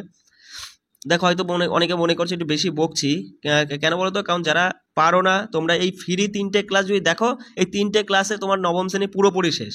ঠিক আছে, এই ক্লাস তোমার যদি অন্য জায়গা থেকে মানে যাই হোক যেখান থেকে খুশি নাও, মোটামুটি তোমার 100-200 টাকা কিন্তু পড়ে যেতে পারে অনলাইন ব্যাচ কিনতে গেলে। ঠিক আছে, তুমি ফ্রি যা পাচ্ছ যথেষ্ট ভালো পাচ্ছ আশা করি।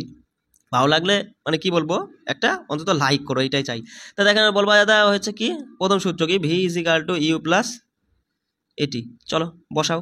ভি জানি না, বার করবো। ইউ এর মান 0, প্লাস দিলাম। এ মানে হচ্ছে 0.1, টি মানে হচ্ছে 120। দাদা এই দশমিক তুলে নিচে 10, মানে এই 0 একটা বেরিয়ে গেল, 12 পেলাম। ভি সমান পেলাম 12। বোঝা গেল ভি সমান কি পেলাম দাদা? ভি সমান কি পেলাম? ভি সমান 12 পেলাম, তাই না? এবার আমরা অতিক্রান্ত দূরত্ব বার করবো। তাহলে এই এতগুলো মানে সবই তো আমরা জানা আছে, তাহলে যে কোনো একটা তুমি অ্যাপ্লাই করো। 2 নম্বরেও এস আছে, 3 নাম্বার গতি 3 নাম্বার সূত্রেও এস আছে, আমাদের এসটা বার করতে হবে। দেখো 3 নাম্বারটাই আমরা চলে যাই। 2 AS, এ মানে হচ্ছে 0.1, আমি একবারে বসালাম, into S is equal to v square. V মানে হচ্ছে 12 × 144 মাইনাস ইউ স্কোয়ার। ইউ মানে হচ্ছে 0 দরকার নেই, লাগবে না, তাই না? আচ্ছা তাহলে এবার বলো, এই যে দশমিক তুললে নিচে 10, 2 দিয়ে কাটলে হচ্ছে 5, তাই তো? 5 তো বস, 5 হলো, তাহলে বজ্র গুণন হবে। 5 এ সমান 5, 144 গুণ করলে যা বেরোবে সেটা 4 5 20, শূন্য হাতে 2, 5 14 70 আর 2 কত 72, অর্থাৎ 720। 720 কি 720 মিটার হয়ে গেল অতিক্রান্ত দূরত্ব। বুঝতে পারলে কোনো সমস্যা হলো বুঝতে? দেখো পরেরটা বলছি, একটি ট্রেন এত দ্রুততে গতিশীল, এত ত্বরণ মানে সুষম ত্বরণ সৃষ্টি করে ব্রেক প্রয়োগ করা হয় স্থির হওয়ার আগে ট্রেনটা কত দূর যাবে। এখানে ওই এস এর মান জানতে চাইছে, যেখানে আমি বলে দিচ্ছি নিজেরা করো। এস এর মান জানতে চাইছে যেখানে ত্বরণ তুমি এটা দেখতে পাচ্ছ, আর একটি ট্রেন এত দ্রুতিতে গতিশীল এই ত্বরণ সৃষ্টি করছে কখন? যখন ব্রেক প্রয়োগ করা হয় তখন। স্থির হওয়ার আগে মানে থেমে যাওয়ার আগে ট্রেনটা কত দূর যাবে, মানে থেমে যাওয়ার আগে মানে বুঝতেই পারছো ট্রেনটা ব্রেক প্রয়োগ করছে, আর ব্রেক প্রয়োগ করলে তোমার থেমে যাবে, আর থেমে গেলে পরেই কিন্তু বাস অন্তিম গতিবেগ 0 হয়ে যাবে। অন্তিম গতিবেগ 0, তার মানে এই যে গতিবেগটা এটা তোমার হচ্ছে প্রাথমিক গতিবেগের মান দেওয়া, এটাকে মিটার পার সেকেন্ডে বার করবা, ব্যাস করে নিয়ে এস এর মানটা বার করে ফেলবা। চলো এটা নিজেরা করো, পয়েন্টটা আমি বলে দিচ্ছি। দেখো বলছে একটি নত তলের ওপর দিয়ে নিচে যাওয়ার সময় একটি ট্রলি এত ত্বরণে যাত্রা শুরু করার 3 সেকেন্ড পর বেগ কি হবে। নত তল মানে একটা ঢালু রাস্তা, তাহলে দেখো এখানে ভালো করে বোঝো। তা ওই তোমার নত তলের ওপর দিয়ে যাওয়ার সময় একটা ট্রলি ত্বরণ হচ্ছে তোমার সৃষ্টি করছে 2। তা সিম্পল ব্যাপার দাদা, ওই যখন তুমি একটা জিনিস ছাড়ছো, নত তলের উপর ছাড়ছো, ছাড়ার মুহূর্তেই মানে ছাড়ার সময়ই কিন্তু ওর কোনো গতি ছিল না, তাই না? তারপরে তুমি যখন ছাড়লে ওই ঢালুর জন্য কিন্তু তার আস্তে আস্তে গতিটা বাড়তে লাগলো। তাহলে দেখা গেল 3 সেকেন্ড পর তার তো একটা না একটা গতি থাকবেই, ওই সেই গতিটাই আমাদের বার করতে বলেছে, অর্থাৎ পরের গতিটা। আর পরের গতি মানেই অন্তিম গতি, অর্থাৎ ভির মান বার করতে বলেছে। বিষয়টা ধরতে পারলে প্রশ্ন কীভাবে ধরতে হয়, তাহলে বলবা দাদা ভি বার করতে বলেছে, যেখানে 3s মানে এস বলে তো টির মান হচ্ছে 3 দেখতে পাচ্ছি, আর সেন্টিমিটার পার সেকেন্ড স্কোয়ার বা মিটার পার সেকেন্ড স্কোয়ার এটা ত্বরণ, এই বলেও দিয়েছে অবশ্য যে ত্বরণ হলো এত 2। আর কি বস, প্রাথমিক গতিবেগ তুমি তো বুঝতেই পারছো যে প্রাথমিক গতিবেগ 0 হয়ে যাবে, কারণ শুরুতেই তুমি তো কোনো গতি দাওনি, তাই না? তাহলে এবার অ্যাপ্লাই করো, v is equal to u মানে 0 প্লাস এটি, এ মানে দাদা 2 আর টি মানে হচ্ছে 3, তাহলে ভি সমান 3 দুগুণে 6 মিটার পার সেকেন্ড। কোনো সমস্যা? একদম ইজি, বুঝে গেলে না সব প্রশ্ন মনে হবে একদম ইজি প্রশ্ন, কিন্তু না বুঝলে কিচ্ছু হবে না। দেখো পরেরটা বলছে একটি ধাবমান গাড়ি এত সুষম ত্বরণে গতিশীল, যাত্রা শুরু করার 10 সেকেন্ড পর গাড়িটি কতটা পথ অতিক্রম করবে, ওই এস এর মান বার করতে বলেছে। এস এর মান বার করতে বলছে, নিজে করো, আমি বলে দিচ্ছি কি কি আছে। এটা কি দাদা? এটা হচ্ছে ত্বরণ। এটা কি দাদা? এটা হচ্ছে টাইম। যাত্রা শুরু করার এত সেকেন্ড পর গাড়িটা কতটা পথ অতিক্রম করবে,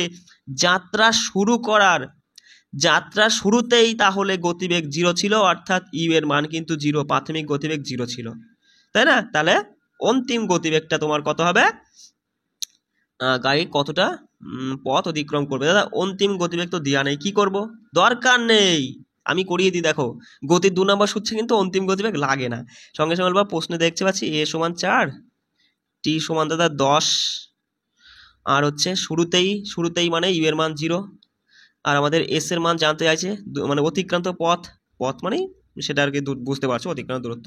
সঙ্গে সঙ্গে বলবা দা এখানে আমরা কোনোভাবে তো মানে ইউ এর মান মানে ভির মানটা তো জানতে পারছি না, বার করা যাবে সে ঠিক আছে, কিন্তু জানতে পারছি না যখন আমরা গতির প্রথম সূত্র দিয়ে ভির মানটা বার করে নিয়ে 3 নাম্বার অ্যাপ্লাই করা যায়, আমাদের দরকার নেই। আমরা 2 নাম্বার সূত্রটা পড়ে নিয়েছিলাম যে s is equal to UT plus half a t square, যেখানে ভি লাগেই না, তাহলে আমরা সেটাই অ্যাপ্লাই করি। দেখো ইউ এর মান 0, 0-র সাথে টি যাই থাকুক না কেন 0 হয়ে যাবে, 0 যোগ হাফ এর মান বলবো দাদা 4, তাই না, আর টি স্কোয়ার, টি মানে 10 10-কে 100, একবারে বসিয়ে দাও, 2 দিয়ে 4-কে কাটলে কত হয়, তোমার হচ্ছে 200 মিটার, বলবা যে দাদা এস এর মান 200 মিটার, মানে অতিক্রান্ত পথ হয়ে যাবে 200 মিটার। বুঝতে পারলে কোনো সমস্যা হলো বুঝতে? চলো পরের প্রশ্নটা করো। বলছে একটি পাথর খণ্ড এত বেগে উল্লম্বভাবে ওপরের দিকে ছোড়া হলো, যদি নিচের দিকে পাথরের ত্বরণটা এত হয় তাহলে পাথরের খণ্ড কতটা উপরে উঠবে এবং এই অবস্থানে পৌঁছতে তার কত সময় লাগবে। দুটো জিনিস জানতে চাইছে। প্রশ্নটা পড়ে নিয়ে আমাকে তুমি বলো প্রশ্নের মধ্যে কি কি আছে। ভালো মতো তুমি বলতে পারবে যে দাদা এই মানটা হলো ত্বরণ, অর্থাৎ এ পেয়ে গেছি, এ পাশে লিখি, 1 মিনিট কষ্ট করে বোঝো দাদা, এ পেয়ে গেছি তোমার হচ্ছে 10। দাদা এই জিনিসটা কি, এটা তো বেগ বুঝলাম, ভি না ইউ। বলছে একটি পাথর খণ্ডকে তুমি এই বেগটা নিয়ে উল্লম্বভাবে ওপরে ছুড়লে, তাহলে ওপরে তুমি ছুটতেই তো একটা বেগ দিলে, একটা গতি লাগালে, তাহলে প্রথমেই তুমি কিন্তু একটা গতি লাগিয়েছো, না হলে তো পাথরের উপরে উঠবে না। তাহলে প্রথমেই তুমি এই 5 মিটার পার সেকেন্ড গতি লাগালে, অর্থাৎ ওটাই তোমার প্রাথমিক গতি। বুঝতে পারলে?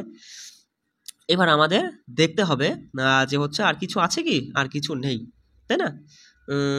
আচ্ছা একটা জিনিস বোঝো, তোমার এখানে পাথরটা কতটা ওপরে উঠবে, মানে এস এর মানটা আমাদের জানতে চাইছে না, মানে তুমি যেখান থেকে ছুড়লে আর সর্বোচ্চ যেখানে পৌঁছালো সেই জায়গাটা কত, মানে এস এর মান জানতে চাইছে, কতটা গেল পাথরের উপরে, দূরত্ব কতটা পথ গেল, অতিক্রান্ত দূরত্ব। বিষয়টা বুঝতে পারছো কি জানতে চাইছে? আর আমাকে তুমি বলো ভির মানটা আমি এখানে কি নেব, দেখো ভি মানে কি দাদা, অন্তিম গতিবেগ। পাথরটা যখন একদম সবার যতটা বেগে তুমি ছুঁড়েছিলে একদম সর্বোচ্চ এমন একটা পজিশনে যাবে যেখানে গিয়ে পাথর আবার নিচের দিক ফিরে আসবে, ব্যাক করবে, মানে পৃথিবীর মাধ্যাকর্ষণের জন্য নিচে চলে আসবে। তাহলে ওই এমন একটা পজিশনে গেল যেখানে গিয়ে পাথরটা থেমে গেল। থামবে কি থামবে না বস? ছুড়লে একটা পাথর ওপরে গেল, গিয়ে এমন একটা জায়গায় গিয়ে সে কিন্তু থেমে গেল, থেমে আবার নিচের দিক পড়ে গেল, তাই না? ওই যে ওপরের দিক গিয়ে থেমে গেল, তাহলে ওই যে থেমে গেল, তাহলে অন্তিম গতিবেগ কিন্তু তার 0 হলো। বিষয়টা বুঝতে পারলে?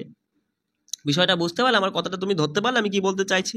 তাহলে এবার কিন্তু এস এর মান তুমি খুব সহজেই বার করে ফেলতে পারবা। যে কোনো একটা তুমি অ্যাপ্লাই করো, তুমি হচ্ছে 3 নাম্বার সূত্র অ্যাপ্লাই করো, যেখানে ভি আর ইউ যেহেতু জানতে পারছো। আর হচ্ছে দেখো আমাদের হচ্ছে 3 নাম্বারটাই অ্যাপ্লাই করতে হবে, 2 নাম্বার পারবো না। কেন পারবো না? আমরা টি মানে জানি না, কারণ 2 নাম্বার সূত্রে টির প্রয়োজন, ওই জন্য আমাদের 3 নাম্বারটাই অ্যাপ্লাই করতে হবে। দাদা 3 নাম্বার বলে যে 2as is equal to v square minus u square, তাই না? যেখানে টির প্রয়োজন নেই, তাহলে 2 গুণ ত্বরণ দাদা হচ্ছে, ত্বরণ কত বলো, ত্বরণ 10 গুণ এস সমান ভি মানে হচ্ছে 0, মাইনাস দাও 0 0-ই রাখো, অসুবিধা নেই। ভি আর ইউ মানে হচ্ছে 5, 5 5 25, ঠিক আছে? তাহলে এবার বলো কাটাকাটি করো। দেখো 5 দিয়ে যদি কাটো, 5 দুগুণি 10, 5 5 25, 2 দুগুণি 4, 4, আর এদিকে হচ্ছে তোমার কত হচ্ছে বলো? আচ্ছা 4 হলো, তাই না? 4 হলো। 4 দিয়ে যদি তুমি 5-কে ভাগ করো, 4 দিয়ে যদি তুমি 5-কে ভাগ করো কি হয় বলো তো বস? 4 দিয়ে ভাগ করলে 1.25 হয়, তাই না? 1.25 হয়, তাহলে এত মিটারই হবে, মানে অল্প একটু উঠবে, 1.25 মিটারই যাবে। এইটাই কিন্তু তোমার এস এর মান বেরোবে, মানে এই প্রশ্ন অনুযায়ী। বিষয়টা বুঝতে পারলে? এ দেখো এবার মাইনাসটা থাকছে, তো মাইনাস টাইনাস দেওয়ার কোনো যুক্তি নেই, ঠিক আছে? মানে দূরত্ব, অতিক্রান্ত দূরত্ব মাইনাসে দেওয়া বলছে, মাইনাস লাগবে না, ধরতে হবে না, ঠিক আছে? চলো আচ্ছা এবার দেখো টাইমটা কি হবে দাদা, ব্যাক করে ফেললাম তো। টাইমটা আমরা কি কি জানতে পেরেছিলাম আরেকবার বলছি দাদা। ত্বরণটা আমরা জানতে পেরেছিলাম 10, ই আর ভি সমান 0, ইউ সমান 5, আর তোমার হচ্ছে আর একটা কি, আর টি সমান বার করবো, দরকার নেই, আর কিছু জানার দরকার নেই, আমরা তো জানি v is equal to u plus at, ব্যাস প্রথম সূত্র অ্যাপ্লাই করো, ত্বরণ মানে টাইম বেরিয়ে যাবে, যেখানে ভি সমান 0 আর ইবের মান হচ্ছে দাদা 5 সমান যোগ দিয়ে বললে যে ত্বরণ হচ্ছে 10 গুণ টি, তাই না? 5টায় পাশে মাইনাস হয়ে গেল, -5 10 গুণ টি, তার মানে কাটো 2 আর এদিকে 1, অর্থাৎ 2 দিয়ে যদি তুমি 1কে ভাগ করো ওই 0.5 হবে তোমার, মানে 0.5 সেকেন্ড সময় লাগবে। 0.5 সেকেন্ড সঠিক উত্তর হতে বাধ্য, মাইনাস লাগবে না, ঠিক আছে সময়ের ক্ষেত্রে। বিষয়টা বোঝা গেল? কোনো সমস্যা হলে বুঝতে বস। চলে আসো এরপরে, দেখো অনুশীলনের প্রশ্নে চলে যাই। বলছে দেখো যে 200 মিটার ব্যাসের একটি বৃত্তাকার পথে একবার ঘুরে আসতে একজন ক্রীড়াবিদের 40 সেকেন্ড সময় লাগে, তার 2 মিনিট 20 সেকেন্ড পর তার অতিক্রান্ত দূরত্ব স্মরণ করো। দাদা প্রশ্ন পড়ে নিয়েছি, এবার আমাদের জানতে চেয়েছে কি সেটা আগে বলো। অতিক্রান্ত দূরত্ব আর স্মরণ। দাদা অতিক্রান্ত দূরত্ব মানে এক ব্যক্তি ধরো এখান থেকে যাত্রা শুরু করে এই ঘুরে ঘুরে এখানে গেল, তাহলে এই প্রাথমিক আর অন্তিমের মধ্যে যতটা পথ সে অতিক্রম করেছে পুরোটাই হচ্ছে তার অতিক্রান্ত দূরত্ব। আর স্মরণ মানে শর্টকাট, কতটা সরেছে, বিষয়টা বুঝতে পারলে? তো এবার আমরা আগে দেখব ব্যক্তিটা কি করছে। ব্যক্তিটা 200 মিটার ব্যাসের একটি বৃত্তাকার পথে একবার ঘুরতে তার 40 সেকেন্ড সময় লাগছে, তাহলে পুরো এক পাক ঘুরতে 40 সেকেন্ড সময় নিচ্ছে ওই ব্যক্তি, আর এই পুরো এক পাক ঘুরলো কত মিটার সে ঘুরলো সেটা বার করতে হবে আমাদের, না হলে তো আমরা অতিক্রান্ত দূরত্ব বার করতে পারবো না। আর যেখানে বলে দিয়েছে ওই যে বৃত্তাকার পথ তার ব্যাস দিয়েছে 200, ব্যাস যদি 200 হয় ব্যাসার্ধ হয়ে যাবে 100, এইটুকু তো ভালো মতো বোঝা গেল, কোনো সমস্যা? এবার আমরা যদি কোনো বৃত্তের ব্যাসার্ধ হচ্ছে তোমার মানে ব্যাস দিয়েছে এখানে, ব্যাসার্ধ যদি আমরা জানি তাহলে পরিসীমা বার করা এই আর এমন কি 2 পাই আর অ্যাপ্লাই করে দিবা, 2 পাই রাখো অসুবিধা নেই, আর এর মান হচ্ছে 100, তাহলে এখানে এটাই হয়ে যাচ্ছে পরিসীমা কত, মানে 200 পাই মানে পুরো এক পাক, অর্থাৎ পরিসীমা মানে পুরো এক পাক হচ্ছে 200 পাই। কত পাই বস? 200 পাই, তাহলে এই 200 পাই যেতে তার 40 সেকেন্ড সময় লাগছে। বিষয়টা বোঝা গেল কি? বুঝতে পারলে কোনো সমস্যা? এবার বলছে 2 মিনিট 20 সেকেন্ডে সে কতটা পথ অতিক্রম করবে, সেটাই অতিক্রান্ত দূরত্ব, আর কতটা সরবে। দেখো 2 মিনিট 20 সেকেন্ড মানে বলবো 120 আর 20 140 সেকেন্ড, 140 সেকেন্ডে সে কয় পাক মারবে আর কোথায় থাকবে। দেখো শুরু করো এই জায়গা থেকে, ভালো করে দেখো, এই জায়গা থেকে শুরু করো, এই জায়গা থেকে শুরু করে এক পাক মারলো দাদা, 40 সেকেন্ড গেল, 200 পাই পূর্ণ হলো। দাদা আর এক পাক মারলো, আরো 40 সেকেন্ড গেল, আরো 200 পাই পূর্ণ হলো, তাহলে টোটালে 80 সেকেন্ড চলে গেল। আরো এক পাক মারলো, মানে টোটালে 3 পাক মারলো, আরো 40 সেকেন্ড গেল, তার মানে আরো 200 পাই তার হলো, মানে 3বার পাক মেরেছে, 120 সেকেন্ড চলে গেছে, আর 20 সেকেন্ড পড়ে আছে 140 সেকেন্ডের মধ্যে। বুঝতে পারছো আমার কথাটা? তাহলে এখান থেকে আর কতটা যাবে? যদি 40 সেকেন্ডে পুরো এক পাক মারে তাহলে 20 সেকেন্ডে সে অর্ধেক পথ যাবে, মাঝ বরাবর গিয়ে থেমে যাবে কি যাবে না? তাহলে অর্ধেক পথ গেল মানে আরো 100 পাই গেল, তাহলে টোটালে সে কত পাই গেল দাদা বলবা? 200, 400, 600, 700 পাই, তার অতিক্রান্ত দূরত্ব 700 পাই। অপশনে কিন্তু এরকমই থাকবে 700 পাই। যদি কোনো সংখ্যা দিয়ে থাকতে চাই তাহলে কেমন থাকবে বলো তো? পাইয়ের মান কত মাথায় রাখবা, পাইয়ের মান হচ্ছে 3.14, হ্যাঁ 3.14, ভুলে যাই মাঝে মাঝে, বুঝতে পারলে? তাহলে 700 সাথে যদি গুণ করো, 700 সাথে গুণ করলে 3 7 21 মানে 2100, আর হচ্ছে 2100, প্রায় 2200 কাছাকাছি, একটু দেখে নিই হিসাব করে, ঠিক আছে? যদি অপশনের সংখ্যায় থাকে তাহলে প্রায় 2200 কাছাকাছি থাকবে। আর যদি তোমার অপশনে এরকম থেকে 700 পাই, 600 পাই, 300 পাই, 500 পাই, 1200 পাই, তাহলে কিন্তু 700 পাই সঠিক উত্তর করবা। অতিক্রান্ত দূরত্ব গেল, স্মরণ একদম সোজা। তুমি কতটা সরেছো?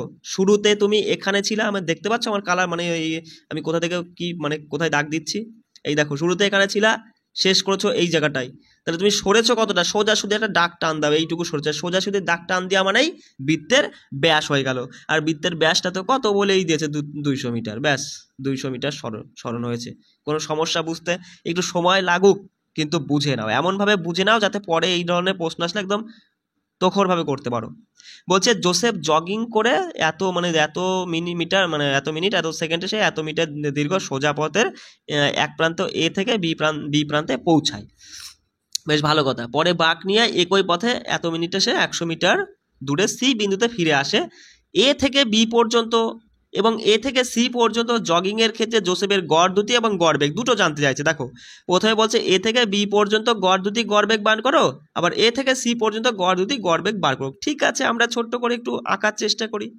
এই যে দাদা এ বিন্দু, এখান থেকে জোসেফ যাত্রা শুরু করলো, যাত্রা শুরু করে ওই তোমার এই জায়গাটাই পৌঁছে গেল বি বিন্দুতে।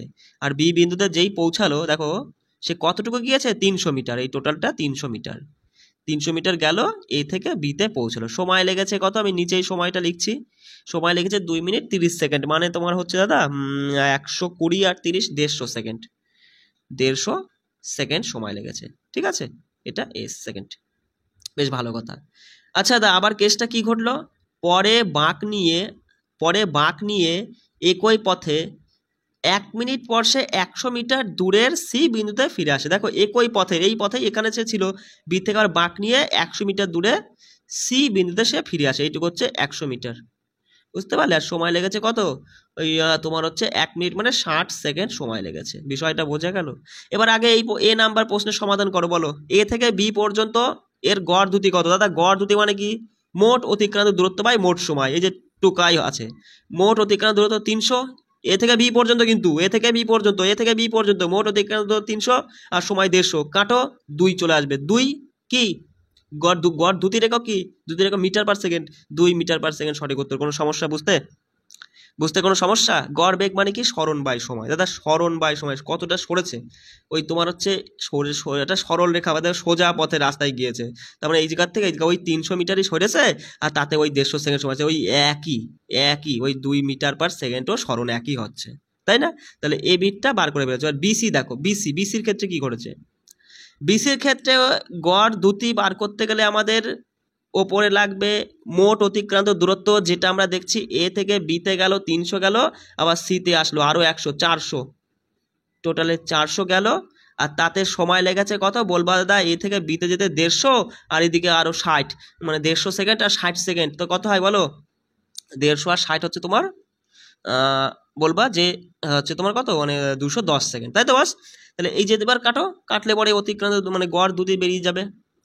দেখো 20 দিয়ে যদি তুমি কাটো, 20 দুগুণে চলে, মানে 2 এর থেকে কম হবে, কত হবে বাস? এটা ক্যালকুলেশন করলে তুমি বলবা 2 এর থেকে কম হবে, 1.9 এরকম একটা কিছু হবে। বিষয়টা বুঝতে পারলে? এবার দেখো গড় বেগ মানে সরণ বাই সময়। দেখো কতটা সরেছে এ আর সি এর মধ্যে, বলবা এ থেকে বিতে গেল আবার সিতে আসলো, তার মানে বলবা এ থেকে সি পর্যন্ত এইটুকু সরেছে, অর্থাৎ টোটালটা 300, 100 এই পাশের টুকু, তাহলে এইটুকু 200 সরেছে। আর তোমার এই 200 সরতে তার সময় লেগেছে কত বলো, 200 সরেছে তার সময় লেগেছে কিন্তু টোটালটা এ থেকে সি পর্যন্ত টোটালটা ওই 150, মানে 210। বিষয়টা বুঝলে? এবার এটা ক্যালকুলেশন করবা, চলে আসবে সঠিক উত্তর গড় বেগটা। চলো, আব্দুল স্কুলে যাওয়ার সময় হিসাব করে দেখলো যে যাত্রাপথে তার বাহনের গড় দ্রুতি 20 কিলোমিটার পার আওয়ার। বলছে একই রাস্তা বরাবর ফিরে আসার সময় ভিড় কম থাকার কারণে বাহনের বেগটা তোমার এই 30 কিলোমিটার পার আওয়ার, তাহলে সম্পূর্ণ যাত্রাপথের গড় দ্রুতি তোমাকে বার করতে বলছে। এবার তুমি আমায় একটা জিনিস বলো দাদা, গড় দ্রুতি বার করতে গেলে আমাদের কি কি প্রয়োজন? সঙ্গে সঙ্গে বলবা যে দাদা গড় দ্রুতি মানে ওপরে থাকবে মোট অতিক্রান্ত দূরত্ব আর নিচে থাকবে মোট সময়, তাই না? মোট অতিক্রান্ত দূরত্বকে মোট সময় দিয়ে ভাগ করলে আমাদের গড় দ্রুতি চলে আসবে।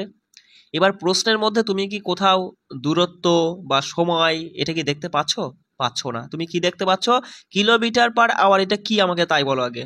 বলবা দা এটা হচ্ছে গতি বেগ। তাহলে এই বেগ থেকেই আমাদের ওই সেই অঙ্কের মতো, দেখো অঙ্কে আমরা যে সময় দূরত্বের অঙ্কে কিন্তু এই অঙ্ক এই ধরনের টাইপের প্রশ্ন আমরা করেছি, তাই না? যে যখনই গড় বেগ জানতে চাইবে আমাদের, তখন একটা সূত্র আমরা অ্যাপ্লাই করলেও হয়ে যায় যে 2xy by x plus Y, এটা দিয়েও কিন্তু তুমি এখানে ঝেড়ে দিতে পারো, বুঝতে পারলে? এবার আমি সেটাই যাচ্ছি না। তুমি দেখো, তুমি এখানে জানো না যে দূরত্বটা কত, তুমি ধরলে যে ওই আব্দুল তার স্কুল থেকে, মানে যে বাড়ি থেকে স্কুলে যাচ্ছে সেই দূরত্বটা ধরলে এক্স কিলোমিটার। এবার ওই এক্স কিলোমিটার যাওয়ার সময় সে কিভাবে যাচ্ছে, এত মানে 20 কিলোমিটার পার আওয়ার বেগে যাচ্ছে, যাওয়ার সময় 20 কিলোমিটার পার আওয়ার বেগে যাচ্ছে। এবার তুমি আমায় বলো দূরত্বকে যদি গতিবেগ দিয়ে ভাগ করি তাহলে আমাদের কি আসবে? বলবা দা সময় আসবে, কারণ আমরা জানি distance is equal to speed into time, তাই না? দেখো এই টাইমটা এ পাশে রাখো, এসটাকে এ পাশে নিয়ে যাও, ডির নিচে এস বসাও, তাহলেই বুঝে যাচ্ছ যে টি সমান ডি বাই এস। মানে তোমার হচ্ছে সময় বার করতে গেলে আমাদের কি করতে হবে, দূরত্বকে গতিবেগ দিয়ে ভাগ করতে হবে, তাই না? এবার ঠিক একই রকম দাদা, প্রথমে আমরা দেখলাম যে ওই এক্স কিলোমিটার দূরত্বটা সে 20 কিলোমিটার পার আওয়ারে যাচ্ছে। পরে আবার দেখলাম ওই একই দূরত্ব সে তোমার হচ্ছে ফিরে আসার সময় 30 কিলোমিটার পার আওয়ার বেগে ফিরে আসছে। তাহলে এই একটা যাওয়ার হচ্ছে সময়, আর এটা হচ্ছে ফিরে আসার সময়। তাহলে মোট সময় কত, সঙ্গে সঙ্গে যোগ করে বলবো দাদা, মোট সময় হবে লসাগু করলে 60 হচ্ছে 3 মানে 3x যোগ 2x মানে 5x/60। একটু যদি ছোট করার চেষ্টা করো, 5×12 = 60 মানে x/12 এত সময়। এটা কি বেরোলো, এটা বেরোলো মোট সময়। এই হচ্ছে যাওয়ার সময় আর এই হচ্ছে আসার সময়টা যোগ করলাম, মোট সময় বেরিয়ে গেল। তাহলে আমরা জানি দাদা, গড় দুটি বার করতে গেলে ওপরে থাকে মোট দূরত্ব, নিচে মোট সময়, আর যেখানে মোট সময়টা আমরা পেলাম x/12। কোনো সমস্যা এইটুকু বুঝতে? আর ওপরে কি থাকে, মোট দূরত্ব। দাদা আমরা দূরত্ব এক্স ধরে নিয়েছিলাম, যেখানে দেখলাম ওরা একবার মানে আব্দুল কি করলো, একবার গেল একবার আসলো, তাহলে কি হবে, দুখানা এক্স হবে। মানে একবারে তুমি এখানে 2x বসিয়ে দিতে পারো, কোনো সমস্যা নেই। বিষয়টা বুঝতে পারলে? এবার এটা তুমি কি করবে তাহলে, তুমি তো জানোই যে এরকম আসলে কি হয়, এটা তোমাকে ভাগটাকে গুণ করলে উল্টে যাবে। 12 ওপরে এক্স নিচে, এক্স এক্স কেটে বাদ হয়ে গেল, 12 দুগুণে 24, 24 মিটার পার সেকেন্ড হয়ে যাবে তার গড় দুটি। কোনো সমস্যা, অঙ্কটা বুঝতে ভালো প্রশ্ন কিন্তু বস। চলো পরেরটা দেখো। বলছে যে একটি হ্রদে স্থির অবস্থা থেকে যাত্রা শুরু করে একটি মোটর বোট তোমার হচ্ছে সরল রেখা বরাবর এত সমতরণে এত সেকেন্ডে চলে। তা ওই সময়ে মোটর বোট কত দূর যাবে, দেখো কত দূর যাবে, মানে আমাদের এস এর মানটা জানতে চাইছে, তাই না বস? যেখানে আমরা ভালো মতোই বুঝে যাচ্ছি যে এখানে ত্বরণ দেওয়া আছে 3 আর এটা সময় মানে টির মান দেওয়া আছে তোমার 8। তাহলে তুমি আমায় বলো এস যদি বার করতে হয় তাহলে আমাদের কিসের প্রয়োজন হয়? আমাদের কিন্তু যে কোনো একটা বেগ লাগবে। দেখো ওরা বলেই দিয়েছে যে একটি হ্রদে স্থির অবস্থা থেকে যাত্রা শুরু করে, কি অবস্থা থেকে বস? স্থির অবস্থা থেকে। তাহলে বুঝেই গেছো যে প্রাথমিক বেগ ওই বোটটার 0 ছিল। ব্যাস, এবার আর কি, আমরা এইটুকু জানতে পারলে পরেই কিন্তু এসটা খুব বার করার জন্য আমরা গতির দ্বিতীয় সূত্রটাকে টান দিতে পারবো, যে S = UT plus half a t square. বসিয়ে দাও, দেখো ইউ এর মান 0, তাহলে এইটুকু পুরোপুরি 0 হয়ে যাচ্ছে। যোগ চিহ্ন দিলে, হাফ লিখলে, ইন্টু দিলে, এ সমান বলবে 3 আছে আর টি সমান আছে কত 8, 8-এর স্কোয়ার মানে 8টা 64, 64। 2 দিয়ে 64কে কাটো, 32 হচ্ছে, 3 32 96 মিটার আমাদের সঠিক উত্তর হয়ে যাচ্ছে। এস এর মান কত 96 মিটার। বোঝা গেল? কোনো সমস্যা? চলো পরের প্রশ্ন দেখো। বলছে যে এত কিলোমিটার পার আওয়ার বেগে গতিশীল একজন গাড়ির চালক ব্রেক প্রয়োগ করে এবং বিপরীত দিকে সুষম ত্বরণে চলে 5 সেকেন্ড পর থামে। তা বলছে অন্যদিকে এত বেগে গতিশীল একজন গাড়ির হচ্ছে চালক ধীরে ব্রেক প্রয়োগ করে এত সেকেন্ডে থামে। একই লেখচিত্রে দুইটি গাড়ির ক্ষেত্রে দ্রুতির বনাম সময় লেখচিত্র অঙ্কন করো। এটা লাগবে না বস, ছেড়ে দাও, আমাদের ওই লেখচিত্র অঙ্কন করতে পরীক্ষায় দেবে না। এই টাইপের প্রশ্ন কিন্তু পরীক্ষায় আসতে পারে, এই তোমার লেখচিত্র তুলে দিয়ে তোমাকে এরকম প্রশ্ন বলবে, যে প্রশ্নের সঠিক উত্তর করতে বলবে। দেখো ভালো করে বুঝে নাও, একদম সহজ বিষয়। তা তোমাকে এখানে তুমি এই যে লেখচিত্রে কি দেখতে পাচ্ছ, তুমি দেখছো এই নিচের অক্ষটা কি সময়কে নির্দেশ করে, আর এই ওপরের অক্ষগুলো তোমার এই কিলোমিটারকে মানে দূরত্বকে নির্দেশ করছে। আর যেখানে তুমি দেখতে পাচ্ছ বি কি হয়েছে বস, বি ওই 0 থেকে শুরু করে তোমার ওই কোথায় চলে গেছে, ওই প্রায় 12 কিলোমিটারের কাছাকাছি চলে গেছে, তাই না? এইভাবে তুমি দেখতে পাচ্ছ। এবার প্রশ্ন কি বলছে দেখো, প্রশ্নটা বলছে যে তিনটির মধ্যে কোনটি সব থেকে দ্রুতগামী। দাদা দ্রুতগামী মানে কি? দ্রুতগামী মানে হচ্ছে যে মানে এই যে তিনটে বস্তু বা তিনটে গাড়ি বলো না কেন, এ গাড়ি, সি গাড়ি আর বি গাড়ি, এর মধ্যে কোনটা সব থেকে বেশি গতিশীল। মানে মানে বলতে পারো দাদা, দ্রুতগামী মানে হচ্ছে এমন কোন গাড়ি বা কোন বস্তুটা যেটা অল্প সময়ে বেশি দূরত্ব অতিক্রম করছে, সেটাই তো দ্রুতগামী। আমার কথা বুঝতে পারছো আমি কি বলতে চাইছি? যে বস্তু বা যে গাড়ি অল্প সময়ে অধিক দূরত্ব অতিক্রম করে সেই কিন্তু বেশি দ্রুতগামী, তাই না? তাহলে এখানে তুমি সঙ্গে সঙ্গে বলবা দাদা, আমরা ভালো মতো বুঝে গেলাম যে বি কিন্তু আমরা দেখলাম 0 থেকে স্টার্ট করে ওই মোটামুটি তোমার ওই 1.3 বা 4 মানে এই সময়ের মধ্যেই কিন্তু মানে 1.3 আওয়ার এই ঘন্টার মধ্যে কিন্তু সে প্রায় 12 কিলোমিটারে পৌঁছে গেছে, তাই না? আর বাদ বাকিগুলো এরা প্রায় 12-র কাছাকাছি আছে, কিন্তু সময়টা যথেষ্ট নিয়ে নিয়েছে, তাই না? তাহলে এই ক্ষেত্রে তুমি সঙ্গে সঙ্গে বলবা সব থেকে দ্রুতগামী হলো বি। বিষয়টা বোঝা গেল? কোনো সমস্যা?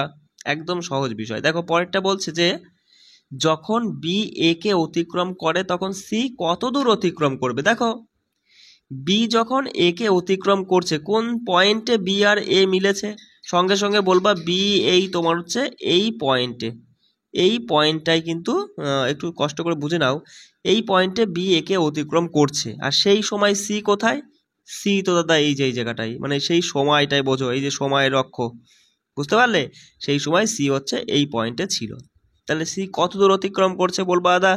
এই পয়েন্টটা হচ্ছে কত, 8 কিলোমিটারের কাছে। আর সি শুরু করেছিল কোথা থেকে সেটা হিসাব করবে। সি শুরু করেছিল মোটা এইখান থেকে, মানে 2 থেকে, মানে 2 থেকে 4 হলো, মানে অর্ধেক, আর এদিকে টোটাল একবারে বলবা 4, আর এইটুকু 4, মানে 6 কিলোমিটার। তাহলে সি কত দূর অতিক্রম করেছে? 6 কিলোমিটার। এইটুকু বুঝতে কোনো সমস্যা হলো? দেখো লেখচিত্র দিয়ে প্রশ্ন আসলে এরকম ইজি প্রশ্নই আসবে, ঠিক আছে? আচ্ছা পরে প্রশ্নে চলে আসো। বলছে দেখো একটি বস্তুকে 20 মিটার উচ্চতা থেকে আলতোভাবে ছেড়ে দেওয়া হলো।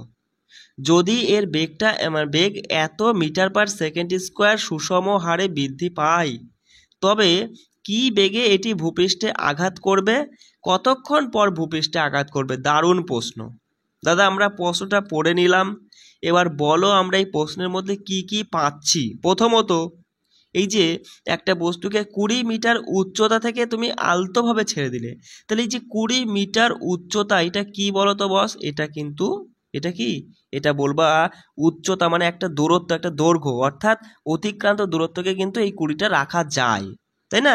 মানে এস এর মান আমরা 20 রাখতে পারবো, অবশ্যই পারবো। 20 মিটার আছে যেহেতু, বিষয়টা বুঝতে পারছো? যদি মিটার পার সেকেন্ড থাকতো তাহলে আমরা বুঝতাম বেগ, যদি মিটার পার সেকেন্ড স্কোয়ার থাকতো তাহলে আমরা বুঝতাম ত্বরণ। শুধু মিটার আছে, অর্থাৎ আমরা ধরে নেব এখানে এস এর মান 20।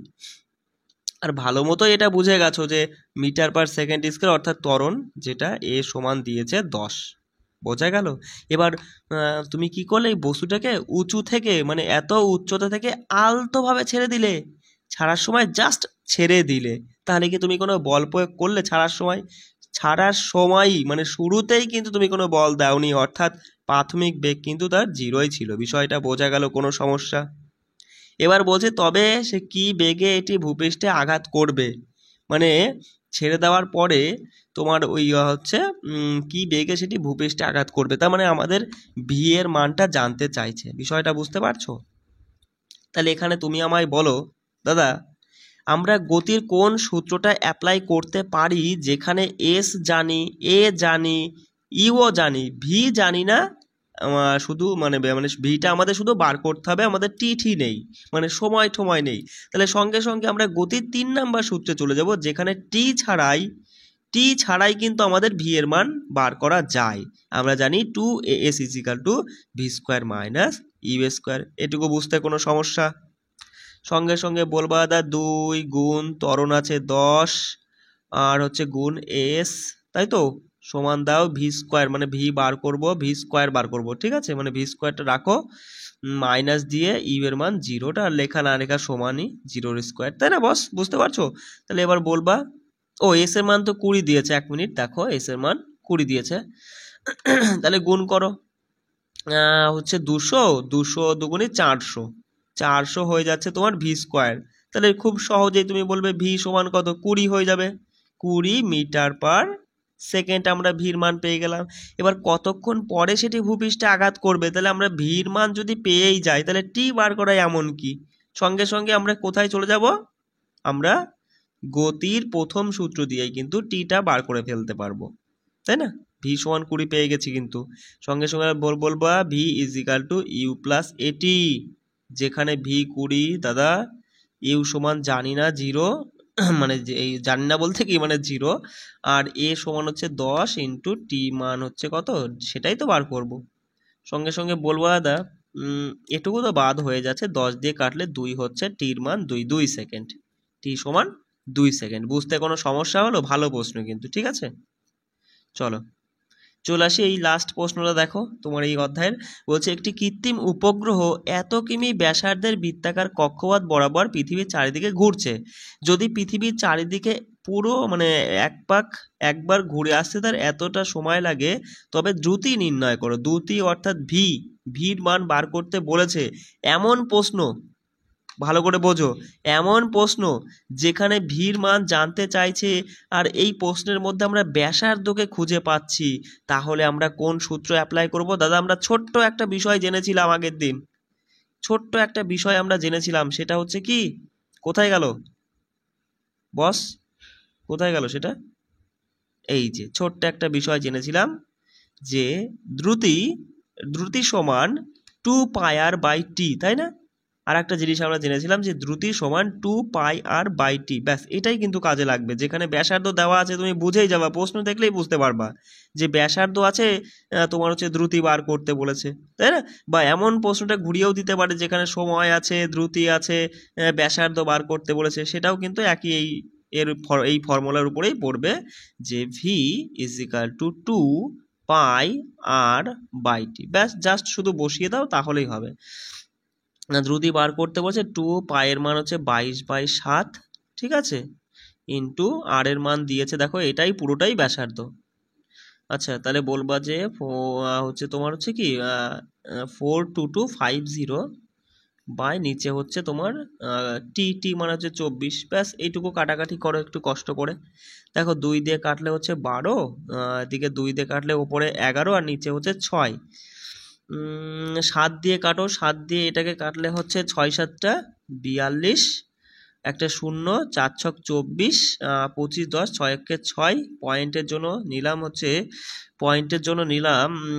তোমার হচ্ছে 0 4 থাকছে, মানে হচ্ছে 4 42, ওই 6 7 42, মানে ওই 6ই ধরে নাও, ঠিক আছে, মানে আর আমাদের যাওয়ার দরকার নেই।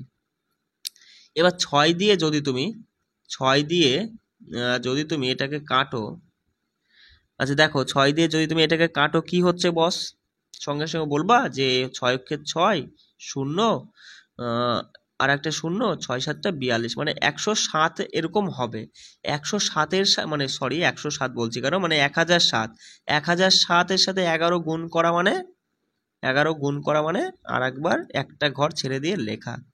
এসব তো তুমি জানোই, ছোটখাটো বিষয়। 011 মানে ওই 11,077 কি বেরোলো এটা বলো তো? দেখো এটা কিন্তু কিমি আর ওদিকে ঘন্টা রয়েছে, তাহলে এত কিলোমিটার/আওয়ার বেরোলো। এবার এটা যদি তোমার হচ্ছে প্রশ্নে অপশানে যদি মিটার/সেকেন্ড থাকে, তাহলে কিন্তু তোমাকে দ্রুতিটা মিটার/সেকেন্ডে বার করতে হবে, ঠিক আছে? কত পেলাম? 11,077, তাই তো? মিটার/সেকেন্ডে যেতে গেলে কি করতে হয়? 5/18 দিয়ে গুণ করতে হয়, ঠিক আছে? এটা একটু করে নিও, যদি থাকে, মানে অপশান থাকলে অপশান দেখে কিন্তু তুমি খুব সহজে বার করতে পারবা, ঠিক আছে? একটু ক্যালকুলেটিভ হয়ে যাচ্ছে এটা আর কি, ঠিক আছে? একটু দেখে নাও, চলো। আচ্ছা এবার দেখো বল ও গতির আচ্ছা সূত্রাবলী এই 9 নম্বর অধ্যায় থেকে। দেখো ক্লাসটা বেশ লম্বা হয়ে গেল, মোটামুটি প্রায় তোমার হচ্ছে 2 ঘন্টার কাছাকাছি হয়ে গেল, বুঝতে পারছো? আর পুরোটা তোমার এখনো বল ও গতির সূত্রাবলী আছে, তারপরে হচ্ছে মহাকর্ষ আছে, ভর সংরক্ষণ সম্পর্কে বুঝতে হবে আমাদের, তারপরে তোমার হচ্ছে শব্দ সম্পর্কে আছে, বুঝতে পারলে? মোটামুটি এখনো বেশ ভালো টাইপের নিউমেরিক্যালস রয়েছে। এবার আমি চাইছি যে তোমাদের দেখো এই অল্প 2 ঘন্টার মধ্যে পুরো অধ্যায়টা আমি তোমাদের এটা মানে হাবিজাবি এটা সেটা বলে যে শেষ করিয়ে দিলাম, আমি সেটা চাইছি না। আমি চাইছি একটু সময় নিয়ে হলেও আর একটা ক্লাস আমি তোমাদের এই নবম শ্রেণীর উপরেই আনবো, যেখানে এই বাকি 9 থেকে পরের যে অধ্যায়গুলো রয়েছে তার উপরে যে নিউমেরিক্যালসগুলো, সেগুলো কিন্তু এর পরের ক্লাসে আমি এনে দিচ্ছি। চিন্তা করো না, এটা আজকে যতটুকু বুঝলে এটা বুঝে নিয়ে আর একবার তুমি প্র্যাকটিস করে নাও, ঠিক আছে? মানে আমি একটু ধীরে সুস্থে তোমাদের বুঝিয়ে দেবো, চিন্তা করো না। আর সবাই তো বুঝতে পারছো কি পারছো না সেটা কিন্তু আমাকে অবশ্যই ছোট্ট করে একটা কমেন্টে জানাবা। আর আগামীকালকেই আমি তোমাদের বাকিটা করিয়ে দেবো, তারপরেই কিন্তু পরশুদিনকে তোমাদের 10ম শ্রেণীর উপরে আমি কিন্তু আবার এরকম 3টে 4টে ক্লাসের মাধ্যমে সমস্তটাই করিয়ে দেবো। তুমি বেশি না, নবম 10ম শ্রেণী মোটামুটি যে 6 থেকে 7টা মতো, যাই হোক 6 7 থেকে 8টা ক্লাস হবে, এই ক্লাস করা দেখে পরীক্ষা দিতে যেও, তারপর পরীক্ষা দিয়ে এসে সায়েন্সের প্রশ্নগুলো তুমি কেমন এসেছে আর কেমন পেয়েছো আমার কাছ থেকে সেটা তুমি জানিয়ে যেও, যাতে ফ্রি ক্লাস করে তোমার কাছ থেকে এরকম সায়েন্স আমি কমন পেয়েছি বা করে আসতে পেরেছি সেটা তুমি আমাকে জানিও। আর সবাই ভালো করে পড়বে, এখানে আজকে রাখছি।